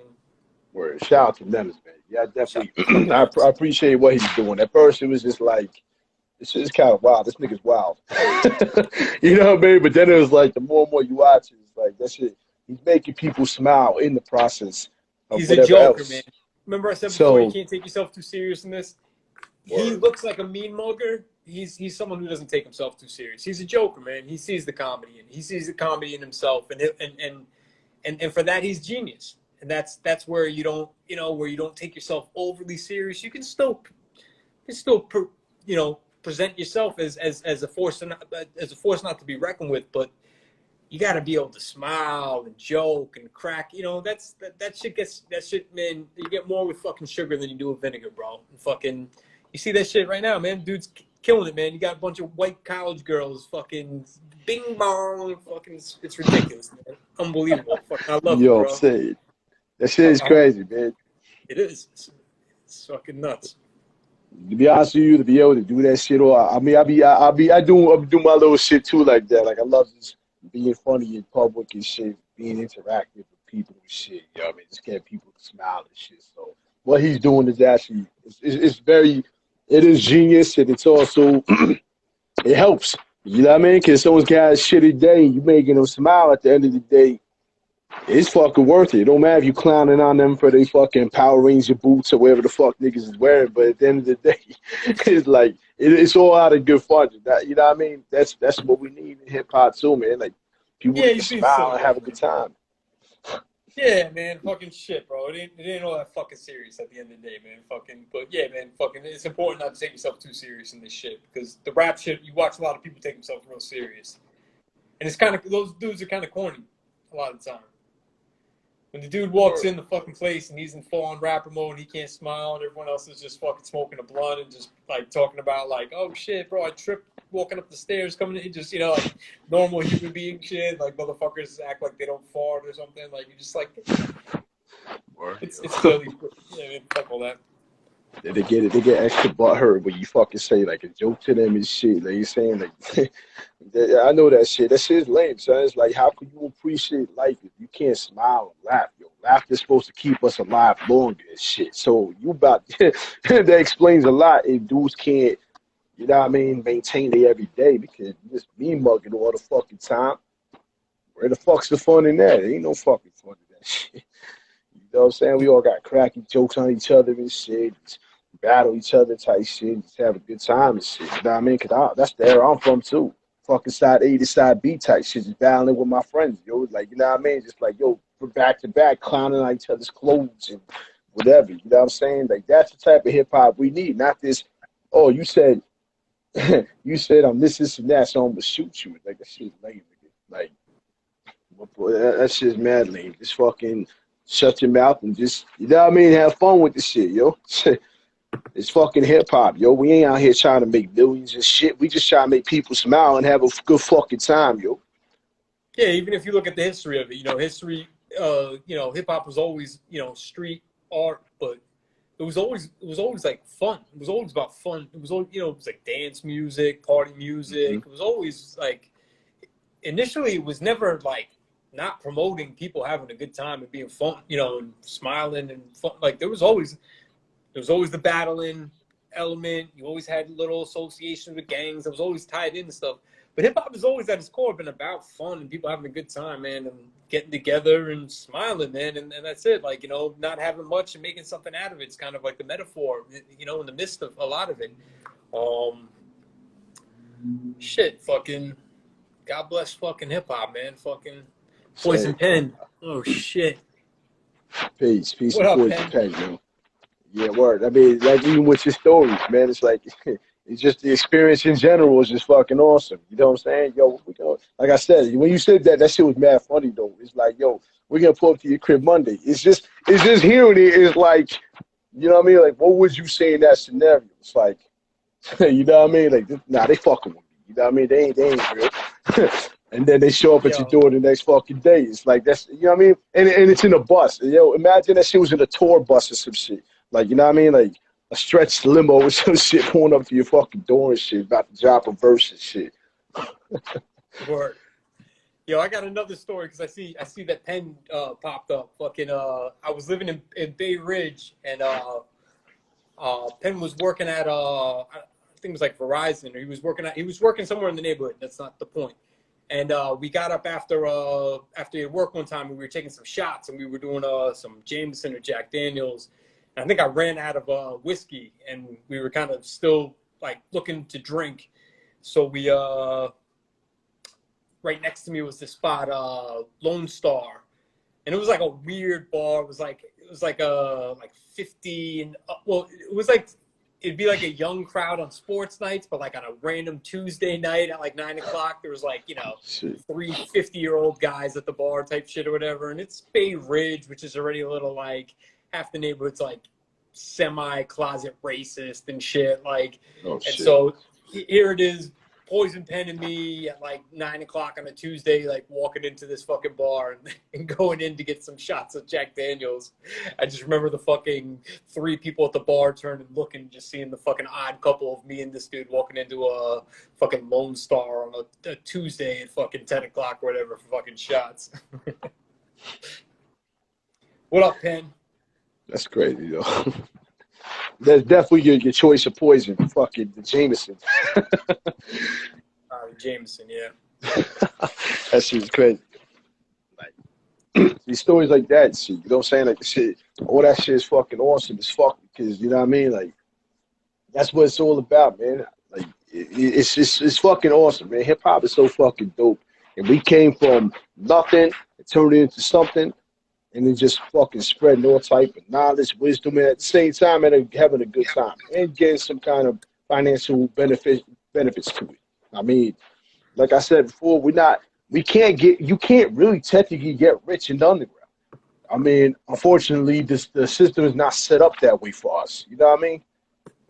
Because you look at how much you make it off of streams and shit. It really ain't that much money. You ain't getting a lot of money out of it. So, what are we supposed to do? Fuck it. Have a good time. Drop what we got, and if you make something out of it, fuck it. You know what I'm saying? If not, then because fuck selling out. Like, you know what I mean? Like, you really want to hear like ID on the trap beat? You know what I mean? Do you really want to like? I I don't. mean, I know you would rip it though, but it's like I don't. to really I don't sit. want to It's hear that. like I don't think anyone want to hear that. you know what I mean? That's like saying, yo, we gonna, you know what I mean? We gonna put fucking Jice one and some skinny jeans. And saying like, nah, it's like Dice it does just rock don't. skinny jeans. He rocks skinny jeans and handkerchiefs, Oh shit. and he wears Michael Jackson shiny gloves on his right hand. You know what? If it works, He's a it works. Just keep fashionista. spitting dope bars. You know Only what I if he mean? brought his blowout back. Oh shit. When he had the big ass blowout, that goes with the Michael Jackson glove. I wouldn't be surprised. You got Destroy, you know what I mean? Like that, they some good dudes. That they be having. They're mad funny, yo. They mad cool though. Like, All right. you know what I mean? Definitely, yo. Because Destroy is funny as fuck, yo. The shit he be doing too on his streams and all that. So it's like that's For fucking sure. awesome. You know what I mean? That's just dope. I mean, yeah. Shanty Gallos though, man. Like that shit's a dope name. The more I sit there, like you know what I mean, here running back and shit. But the fact is, though, you're fucking yo. It's one hell of an accomplishment to have an album called "For Fuck's Sake." I mean, I think so. you know what I mean? To really push that I envelope think of all the things through that we've the done. censors, through the Yeah. VMIs, through the to push all that through all that bullshit. Oh, my That's distributor loved it when we did that one. Yeah. When we were already kind of being told to like back off some of the shit we were doing, we're like, all right, cool. Here's our new project, the Green Tape. Like, okay, the green tape. Like, yeah, it's for fuck's sake. It's like, damn. That's crazy, yo. That's what hell of an accomplishment, yo. To have a whole album and it's called for fuck's sake. That shit is crazy, yo. Word. Yo, Jice, you got the fucking Michael Jackson glove. That shit is crazy, yo. Man, that shit's crazy. Yeah, shout out to everybody tuned in and shit, yo. Still, like, we discussed a lot. He spilled a couple bars and shit. You know what I mean? He had a whole shitload of stories, some shit. You're gonna have to run back when I dropped the video and shit. But we went through a lot of shit. I was playing some of his videos, but like I said before, for those that don't know, I didn't want to play the actual sound to it off the fucking YouTube shit because I didn't want them to delete this video because of copyright or whatever. Even though it's his own music, they're funny like that. Like they fuck around with shit. Like, so I was just trying to tell everybody. You know what they can't do? They can't block if I play you something new. You want to hear some new shit? Some shit that no one heard before? Yeah. Hell yeah. You ain't gonna ask me twice. Oh, but that's just YouTube. But yeah, we could play whatever. But yeah, so that's fucking annoying, right? You can't. So when you play, even on a live stream, if you play a clip from YouTube, that it'll get flagged. Yep. Wow. Like I played like the video and shit without the audio, and they would still try to copyright claim. It's like, yeah, but it's the art. If you match the artist's face from the live stream, match it with the video. It's common sense, YouTube. It's the person that I play the video is the person that owns the fucking rights. Like, you know what I mean? That's just stupid. That's just stupid. I gotta find your page though, man, because I typed in CGM and shit. And it just popped up a whole bunch of this random ass shit. I'm just like, on what? Like I was trying to find. Yeah. I think put Creative Juice's music. Oh, all right. Or is it CJM Hip Hop? See, this is the reason that I had to do the Shanty Gallos shit, man. Fucking no one can Makes find perfect it. sense. I think CJM Hip Hop. CGM Hip Hop. Yeah, no, it's Creative Juice's music. My bad. Oh, I was gonna say some whole other shit started popping up, yo. I was gonna say, let me find out you rap in Spanish. Only on Tuesdays. No Mondays. I get my Spanish rhymes. No Mondays in front of Steel. Yeah, nah. Mondays. That's strictly for people that show up with vans wrapped in fine artistry. See, fucking, I'm looking through see what new shit that I got handy. You gotta have me up all night, yo, because you be having that fire, yo, I'm telling you. Yeah, my bad. I don't want to fucking see fucking half people probably fucking bored shit right now. Poison Pen hopped on. He fucking hopped off quick. He was like, "Fuck this story." Well, because you was in it. Nah. He's like, wait, I'm in the story now. I'm dipping out. Definitely was in the story. I'm gonna play some Halix shit. So this is Halix C Armageddon. Man, what the fuck joint should I play? I gotta play something. I got something crazy for you.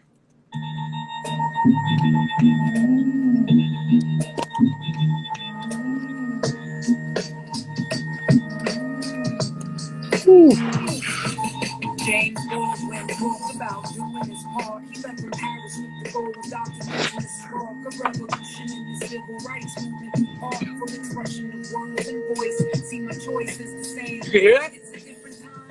Same Yeah. Same call to action, it's the same brave analysis. Not the calluses. Pressure points for all the imbalances that aggravate my balance. And now I just ponder what it means to be free. Explore the work of order matter, talk and anarchy, texture, thoughts and matter. Ways that old conjectures magnify oppressors. So now I'm just angry. Calculating civil war, civil war, civil laws, frankly. Wars on every front, which one to choose? I choose the ones that hold significance against my views. The news is hostile, full of fake apostles. Rembrandt titillating neolithic gospels. Are we past that? What? Stone Ages? I guess not. History repeats itself in stages. Watch the cadence and watch the say this. Watch the cadence and watch the say this. Watch the cadence and watch the say this. Watch the cadence and watch the say this. Fade into flashbacks, label it hazmat. Normalize the harvest, makes you pause instead of clap back. Distraction is a means to keep us standing. Yo, hit that like that little heart button if you're digging this shit. This shit is fucking fire.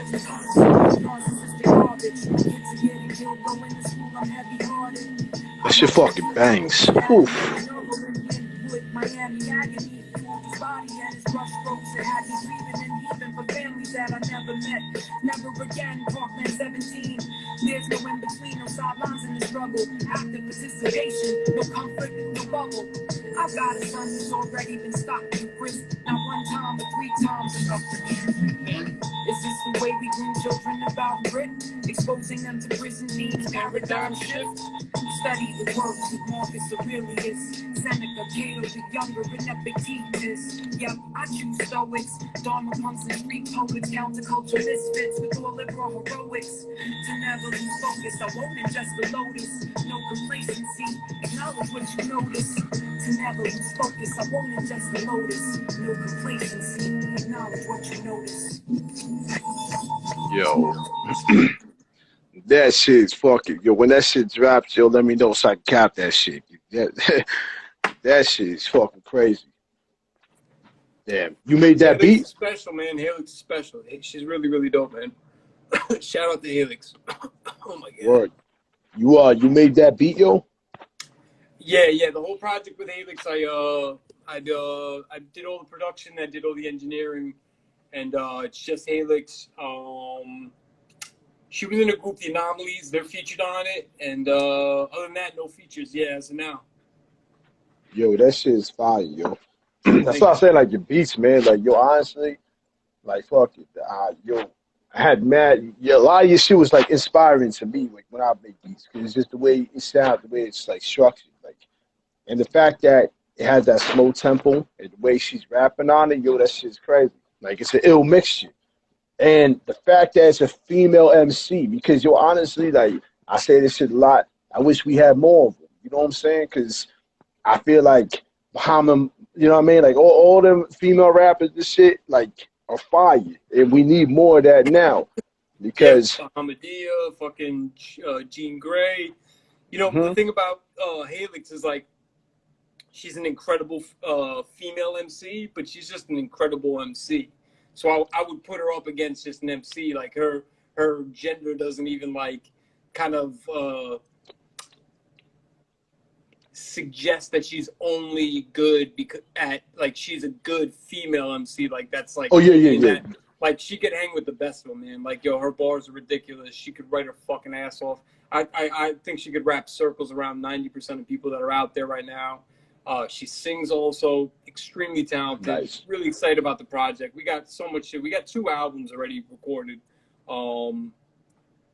Helix is dope, man. She's something real special. Fucking see what's up, man. Try to get this shit out sooner than later. We got a single out, Roller Coaster, we put out this year. That was like the first single from the project. I seen that on YouTube. Shit. I was looking at that shit. I gotta peep that shit later. Yeah, now, like I was saying though, like, not try to, like, I didn't want to make it sound that way though. Like, as far as like separating the female MC from male. No. I didn't take it that way. I not at all. I only said that on the like beyond that she's a dope female MC. She's a dope MC. Like, I'd put her up against the top fucking lyricist. You know what I mean? She can spit. Oh yeah, definitely. Like, she's at the point where it's just like, you know, she goes fucking in. But not even on like the defense. Well, just because I say shit like that sometimes because I don't compare genders either. Like, as far as like hip hop goes, because honestly, I feel like the female MCs are actually better than the male MCs anyways. So it's like, as far as gender goes, there is no such thing as gender in hip hop. But it's like, the thing is like I feel like there's so much raw talent in some of these females, like the female MCs, these women. And it's like at the end of the day, I feel like there's so much talent, but because the way the game is sometimes, where they what you call it, they womanize them or they treat them bad. It's like it's fucked up. It's like it don't matter what gender it is. If they got talent, they should be pushed the right way. Because when I watched that Roxanne shit, I mean, you know what I mean, the documentary, whatever movie shit, and how she was treated way back, it's like it's kind of fucked up. We shouldn't be doing that Yeah. shit. You know what I mean? Raw's raw talent. You know what I mean? Yeah, you know, like people always ask me not to compare this to that, but like people always ask me, or particularly overseas, they always ask me the same fucking question in the magazines or overseas and shit. They always ask about like being white, you know, about being white in music or whatever. And then it's like,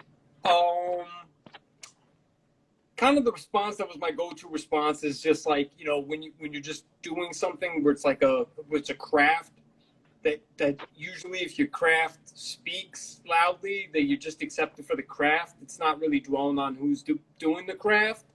You know what I mean? Mm-hmm. So it's like not that like you're a white rapper. It's just like, oh, that's a dope beat, you know? And like ultimately isn't that kind of like what the name of the game is? And like the only reason I said that about before was just like her songs are just like, that's a dope song. Not even like that's like that it's just a, you know, she's just like, she transcends that. She's just an MC, you know what I mean? And where it can be judged on the lyrical content. And that's what it is. I think everything in life should be that. Judge people on character, you know what I mean? Like, just on the fucking character. Like, I'm not like a racist person. Like, I think assholes come in every fucking color, shape, creed, or whatever it is. You know, we don't hate you ain't lying. black hair, blonde hair, blue eyes, and shit like that. So it makes no sense to be doing skin. It's a weird fucking hang up that people have got going, you know? But like, to me, I think like assholeism should be the shit, you know? Like we should hate each other for being assholes. And like assholes come in every fucking culture and every fucking race and every fucking genre and every fucking whatever, every fucking thing, you know? So fucking hate on fucking assholes. And like, yeah, but actions speak louder than words, right? So fucking you're a dope MC, like you're just accepted as a dope MC, you know, and you're a female MC who's just a ill MC, you're just a ill and fucking ill MC, you know, and I just think it's like one of those kind of things. Well, yeah, I mean, 'cause like you were saying, that's what I'm saying. Like that's kind of how a lot of people look at it. Though, for some reason, they separate the men from the women. It's like in everything, even in sports. So even in hip hop, that shouldn't even matter because at the end of the day, they raw, they good, they dope. And it's funny you said that, like with the whole white thing and shit. That's unfortunately how a lot of hip hop is. So it's like sometimes it does get separated, but at the end of the day, it doesn't matter if you're white or black or whatever. Your shit is hot. Your shit is hot. You shouldn't be like, oh, well, that's a white boy over there. You know what I mean? Like that shit's stupid because like hip hop has no gender and it has no fucking color. You know what I'm saying? We like dogs. Everything is black and white. You know what I mean? Like we shouldn't be looking at each other based on gender. This and that. You know what I mean? Even if like some gay dude was just to pick up the mic and start rapping, I'm gonna listen. You know what I mean? Like, I'm not going to say, oh, well, nah, that dude's gay. Nah, I don't want to hear his shit. I'll give it a listen, but if it's trap music, I'm up the block. You know what I mean? I don't give a fuck who's performing. It ain't no gender. It ain't no nothing. Like, you play motherfucking trap music, I don't care if I'm hosting the show. I'm up the motherfucking block. I don't want to hear your shit. Like, that's just my. Yeah, it's not a title thing. It's just fucking judge shit on skills and such is life, you know. Fucking, you know, we love to put fucking titles on all sorts of shit or whatever. Like fucking, you know, if you're dope as an MC, you're dope as an MC. Anyhow, not to get too far into fucking deeper fucking, you know, but like Halix is just fucking. Halix is one She's of the dope, man. Halix is ill as fuck. She's a fucking really really ill MC. She's fucking very unique. She's got her own style. She can sing. She can also spit fucking like the best of them, man. And she brings like a fury. And she's also a storyteller. Like her songs she doesn't have random bars.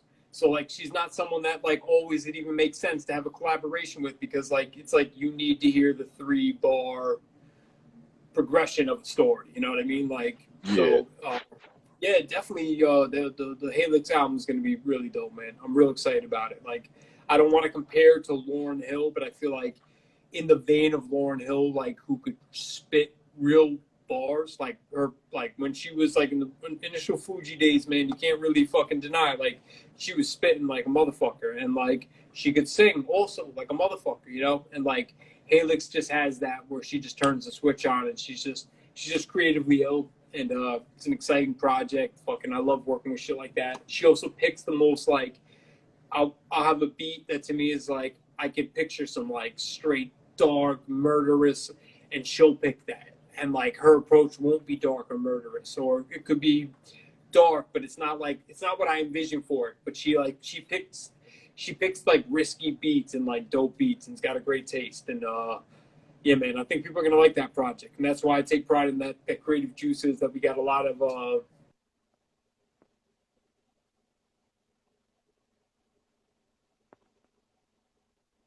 done stuff for people checking out all the shit we're doing. So No doubt. Well, yeah, nah, in general, like I said, she sounds dope as fuck. Like, she got bars. And the fact, the way she rode the beat was fucking, like, man, just, it was so calm with the ill shit that it was just, like, nonchalant. You know what I mean? Like, it was like she was just walking in the park and just rapping some fire shit. Like, that's how it sounded. The beat, the way the beat, everything complimented her, that shit was fucking ill, man. She got some ill bars, man. And I definitely want to check out this roller coaster shit. You know what I mean? Because it sounds like she got some fucking fire, man. I haven't heard of her until you just mentioned her. So it's like you just passed me on to some other gems and shit. You know what I mean? 'Cause you got some of this, you got so many artists you work with, man. It's kind of hard to keep up sometimes. You know what I mean?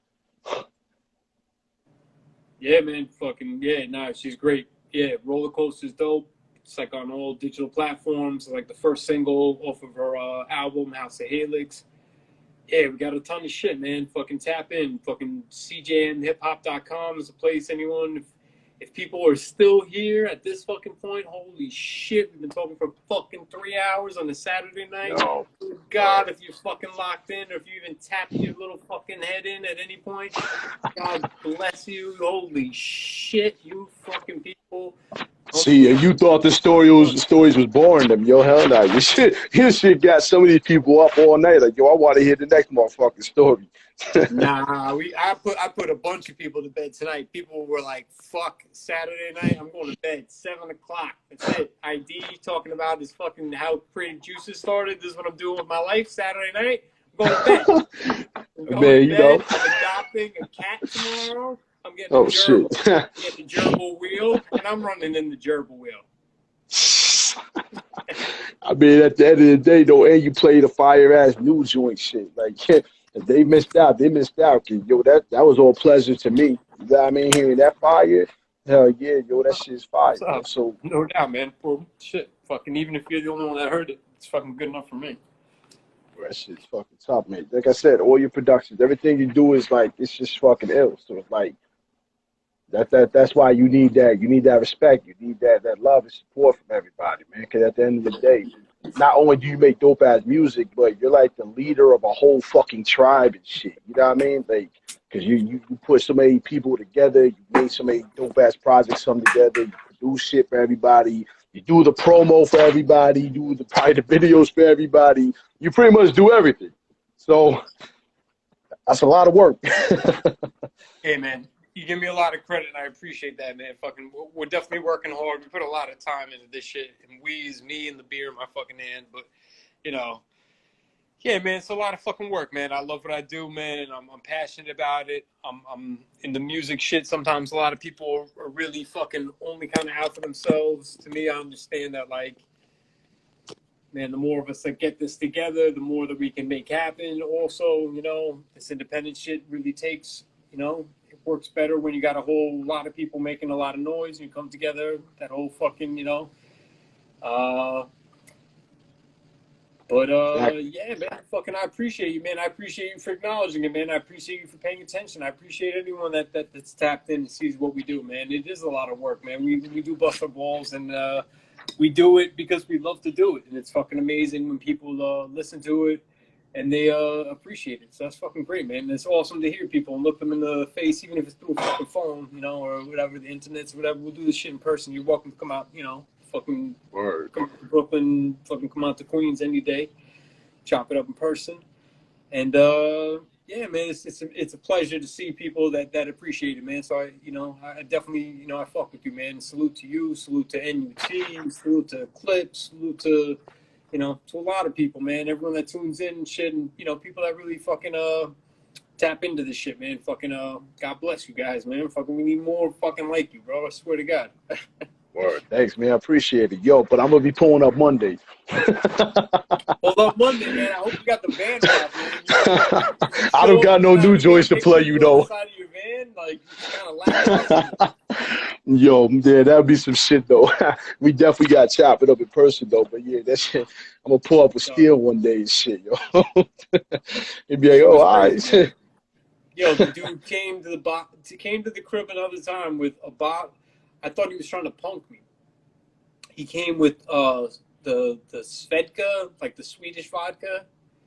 Hmm. Came with the vodka, and then he came with hot sauce. And he was talking about like hot sauce chasers. And at the time, I wasn't up on it, so I thought it was like yeah, like you do it first, like fucking put down some hot sauce and go shit myself, and then fucking But it was just like, yeah, you do, take a shot of vodka, do the hot sauce, and it kind of just like clears the palate or Yo, liquor taste or whatever. Fucking yeah, man. Fucking yeah, take I'm these gonna shots stick of with my Long vodka. Island iced teas, yo. Yo, Fuck. Oh, that'll y'all be a got some fucking dangerous ass drinking games, yo. Like I don't know if I can fuck with over there. for Hot fuck's sake. sauce and shit, yo. I'm telling you, man. I had never heard of it too. I thought he was trying to punk me. I thought it was like a joke. Like, Yeah. fucking, I'm gonna do this and I'm I gonna be never heard of fucking some shit Cuban. like that. That sounds like a motherfucking like a joke and shit. Like Nah, some it's a real shit. thing. Yeah, it's a real thing because like it makes you not get the aftertaste that would kind of make you, get not sick, but like when you take a shot, the type of shit will make you a little more kind of clears your palate. I was gonna Just say it kind should of work in reverse though, because when the alcohol hits your chest and it hits your throat, the back of the throat, and you popping hot sauce, that shit should naturally just cause you to just like want to extra earl or burn, some shit.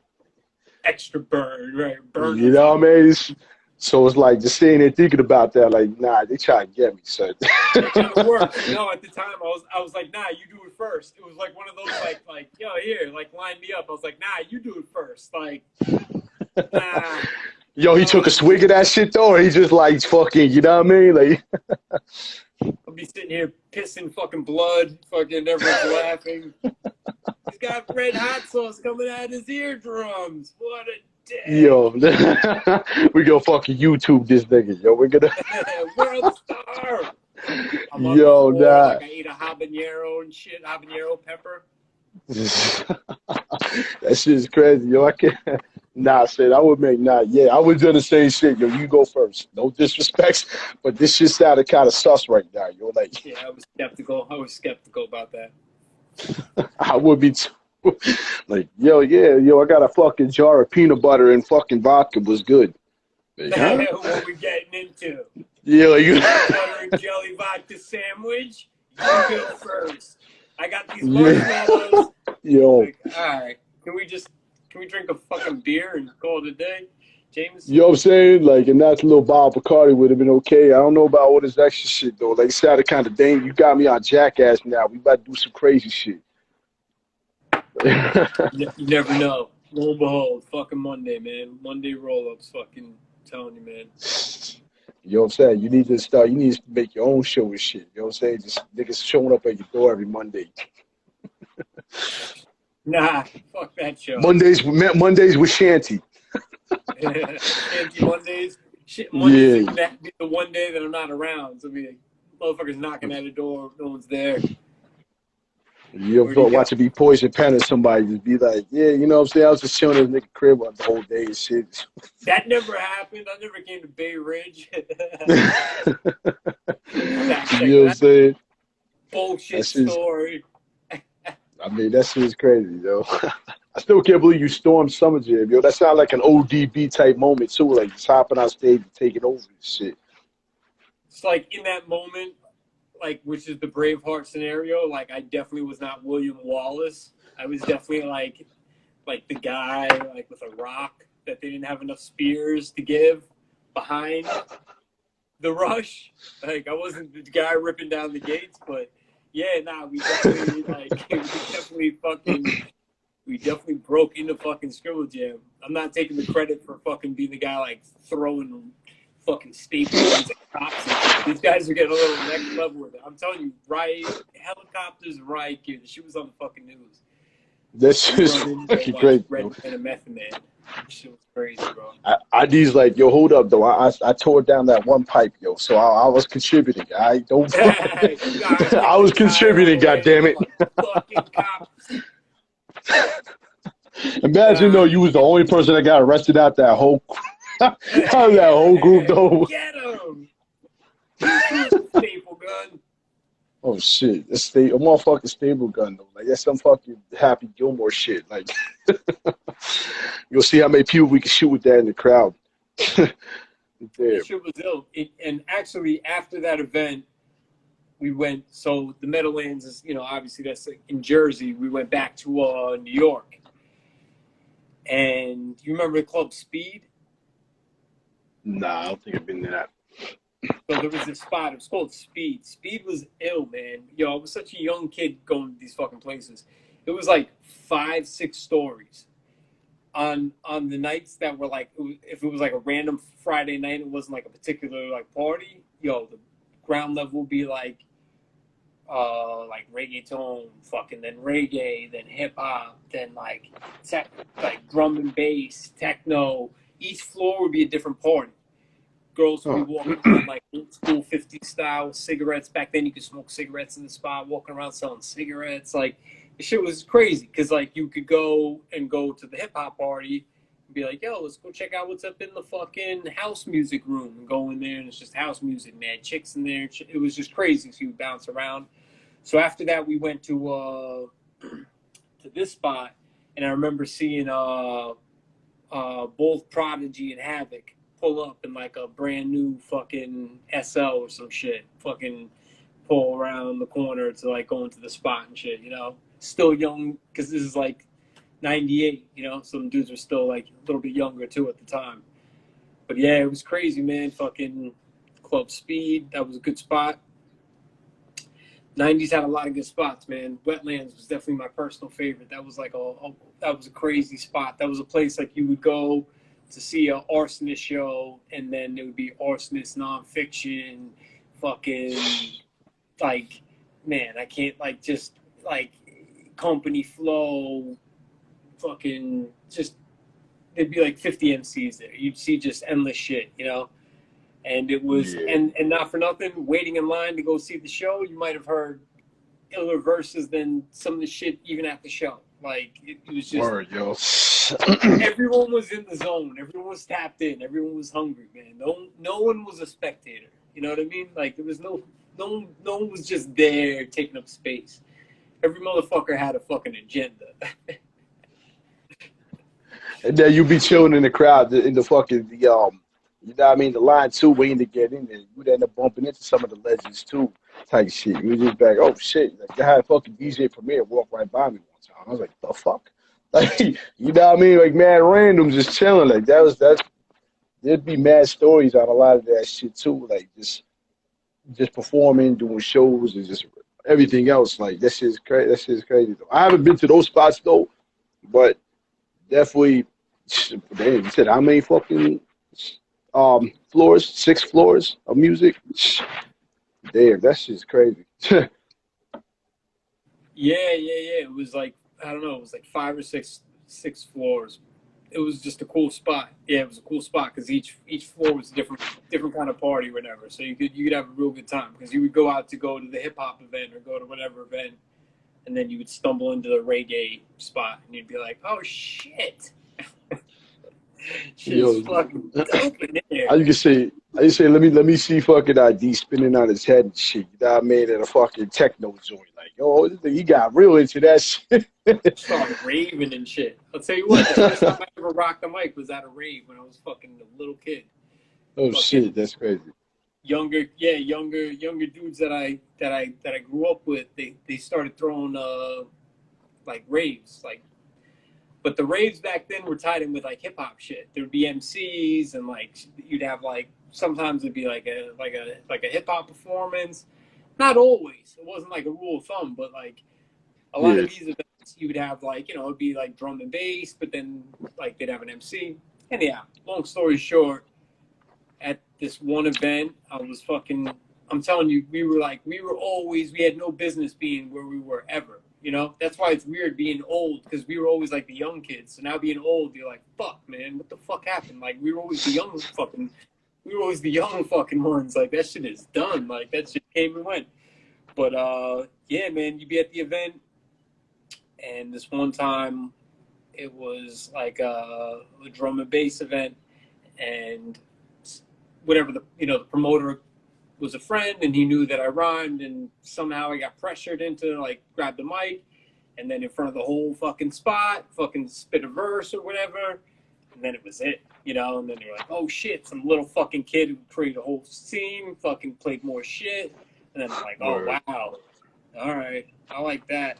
I'm gonna fuck with that shit, you know. I miss those days, yo. Like people don't even freestyle no more like that. Like they don't battle, like they do the battle leagues and shit. But like I said, my whole thing about that is cool, whatever. But the preparing yourself 2 months in advance to battle somebody, that's just kind of I'm not really Yeah, now feeling it's it. like, you know, I have to study someone's Facebook and like, oh, your mom had fucking colon cancer, like. You were fucking swollen rapper. I'll diss you because your mom died of colon cancer. You're like, it's like, that's just mean. Yeah. Like, Yeah. like you did too much research. Like, and to me, then I'm like, yo, this is like, it becomes real stalker. I'm like, for you to know that shit, you actually had to like, word. do your research on that person and follow them. Like, that's when you're getting borderline. Like, nah, I like battle rap when it was like with a beat and it was like off the top. You know what I mean? It was like, Yeah, you know what I'm saying? like, you know, maybe premeditated lines, but not like fucking your mom in 1942. Her coat was blue. So were you. Like, Yo, I'm saying. Why do you know that shit? Why the fuck did you? Yo, I'm saying, rapping about. Yo, yeah, you went to the gym at 9 o'clock. Right on the dot. I'm about to clock out, clock out. But then That shit is crazy. I mean, it's entertaining, but it's like, yeah, you know what I mean? I'm used to the in person, like, I'm gonna knock on your shoes on the spot, what you wearing right there. But that shit, I mean, it's entertainment. I mean, it's pay-per-view. That's where it kind of started. Critical, CF, I am many, fucking, you know, the dudes, CF, bro, some of these dudes that, like, yo, the freestyle game that, like, and I mean off the top game, just uncanny, man. Just like nothing else. Just like savant kind of shit. Almost like doesn't even make sense that you could put things together in the moment that quickly and that rapid in rhyme form and make it entertainment, make it funny, make it slick, make it fucking captivating. The dude CF, I would say he's the guy, man. Like very few people alive can really do the shit on the level that kid can. And I don't mean that kid, I mean like that he can. Man, freestyle monster, bro. Fucking the dude just has an ability. His brain just works in that way. He can take in everything, and like he'll be sitting there and like dropping gems and shit like that. Just unbelievable shit, man. Yeah, some people just got it like that, man. I'm not that dude, man. I definitely, you know, I'll have a moment every fucking once fucking quarter moon, but you know, I'm not that dude. But yeah, these dudes, man, are fucking uncanny with the off the tops. Yeah, the IMNEs, the Criticals, all these guys, man. But shit, fucking, we've been talking for fucking, 4 hours now? What the fuck? Oh, shit. Yeah, I ain't even. That shit's crazy. Yeah, your story's kind of captivated because it's like I'm all into it. I'm like, this shit's crazy. So it's like, yeah, that shit took us 4 hours in. Yo, that shit's crazy. Too much to say over here. Yeah, three hours. Yeah, well, I mean, the stories, man, like I said, that's a part of hip hop. That shit, we need more of that. You know what I mean? Like, I can only imagine. Like I said, I can imagine when you drop a book and shit. That shit's gonna be fucking probably like, you know what I mean? It's gonna have billions of pages and shit for more of the stuff that you got encountered in your career and just life. You know what I mean? So that shit is dope. But no yeah, one definitely. read that shit. I mean, You got a lot. So it's like, but yeah, I definitely appreciate your time though, because I know you probably got mad shit to be doing this shit. But yeah, I definitely wanted to say that I appreciate you being on here and whatnot and taking your time because you got a lot to say. And that, like I said, as a fan, I appreciate your music. I appreciate what you do for hip hop in general. And at the end of the day, you know what I'm saying? You a good dude. So you know what I mean? Any way I can help you, saying it here and now, just tag me at everything you do. Or if I see it, I'm gonna obviously share it. That's you know what I mean. Any way I can help, I'm here. So you know what I mean. Just hit me up, drop it in there. Ain't no such thing as spam when it comes to me. That's what's up, man. I'm gonna be in touch for sure, man. We got so much shit coming out, so definitely gonna send shit your way, bro. No doubt, definitely appreciate it. You want to tell everybody your handles and shit, like your social medias and all that? Yeah, at CJM Hip Hop, at Shanty Gallos. You could always check www.cjmhiphop.com. And yeah, that's pretty much it, man. Any of those, check out. No doubt. You got any shout out you want to give to anybody? Yeah, shout out to everyone that's like, putting out good quality music, keeping it creative. Shout out to Alucard. Shout out to Jice One. Shout out to Respect to God. Shout out to all my Creative Juices affiliates and associates. Shout out to everyone that's around me. Shout out to my family. Shout out to Chandra. Shout out to everyone that tapped in tonight. And yeah, man. Shout out to you, man. Thank you for having me on. Shout out to NUT. Shout out to all the DJs playing our shit. Shout out to, shout out to everyone. Shout out to Misha. Shout out Yeah, I was to gonna say, don't Michelle. forget her because she's about to blow up your phone. Like, yo, you ain't shout me out though. I've been here the whole time, like listening to this epic stories and shit. Shout out to Michelle, of course. No doubt. But yeah, definitely. We gonna stay in contact either way. You know what I mean? I'm once I get this shit uploaded, it's gonna be a long ass, a big ass file. I should say. You know what I mean? But once I get it, I'll pass it through to you and shit. You know what I mean? I'm gonna put it up or whatever. It might take a while to upload and shit. But definitely appreciate you, man. Likewise. Thank you, man. I appreciate this, man. No We'll get up doubt, with you no soon, doubt. bro. Yeah, definitely, man. I definitely want to come out there and check you with shit. Cause you know what I mean? You're a good dude, like I said, man. I would not mind hanging with you with shit. Listen to some more stories and shit. You know what I mean? You don't want to get me started. Word, you already know though. But keep doing your thing, bro. I'm gonna hit you up in a little bit though. Peace, man. All right, peace. Yeah, just want to give a shout out to everybody that was tuned in this whole time, man. Definitely appreciate y'all. Shout out to ID, man. He's a good guy, man. He got some nothing but dope ass music. And this man does a lot for hip hop. For those that don't know about him, whatever. Check him out YouTube and shit. Shout out to London LeBlanc Magazine, Elite Sound International, Big Bob, Kevin Fivey, you know what I mean? Everybody that supports, shout out to my sons, everybody that tunes in and shit, yo. Like I'm gonna try, like I said, I'm doing this every week. Tomorrow, I'm gonna have another little interview with my boy Bob Blackland and shit. And he's gonna drop some bars too. So we got a lot going on, and I got another bunch of special guests coming up in the next couple of weeks. But for those that didn't know, YouTube, I got an interview with Rusty Jooks, the Snow Goons, Smiley the Ghetto Child, Reef the Lost Cause. I got a lot of legends that we did some dope interviews with, just like this one. So just make sure you go on YouTube and check it out. And just keep supporting. I appreciate all y'all, man. But y'all have a good night.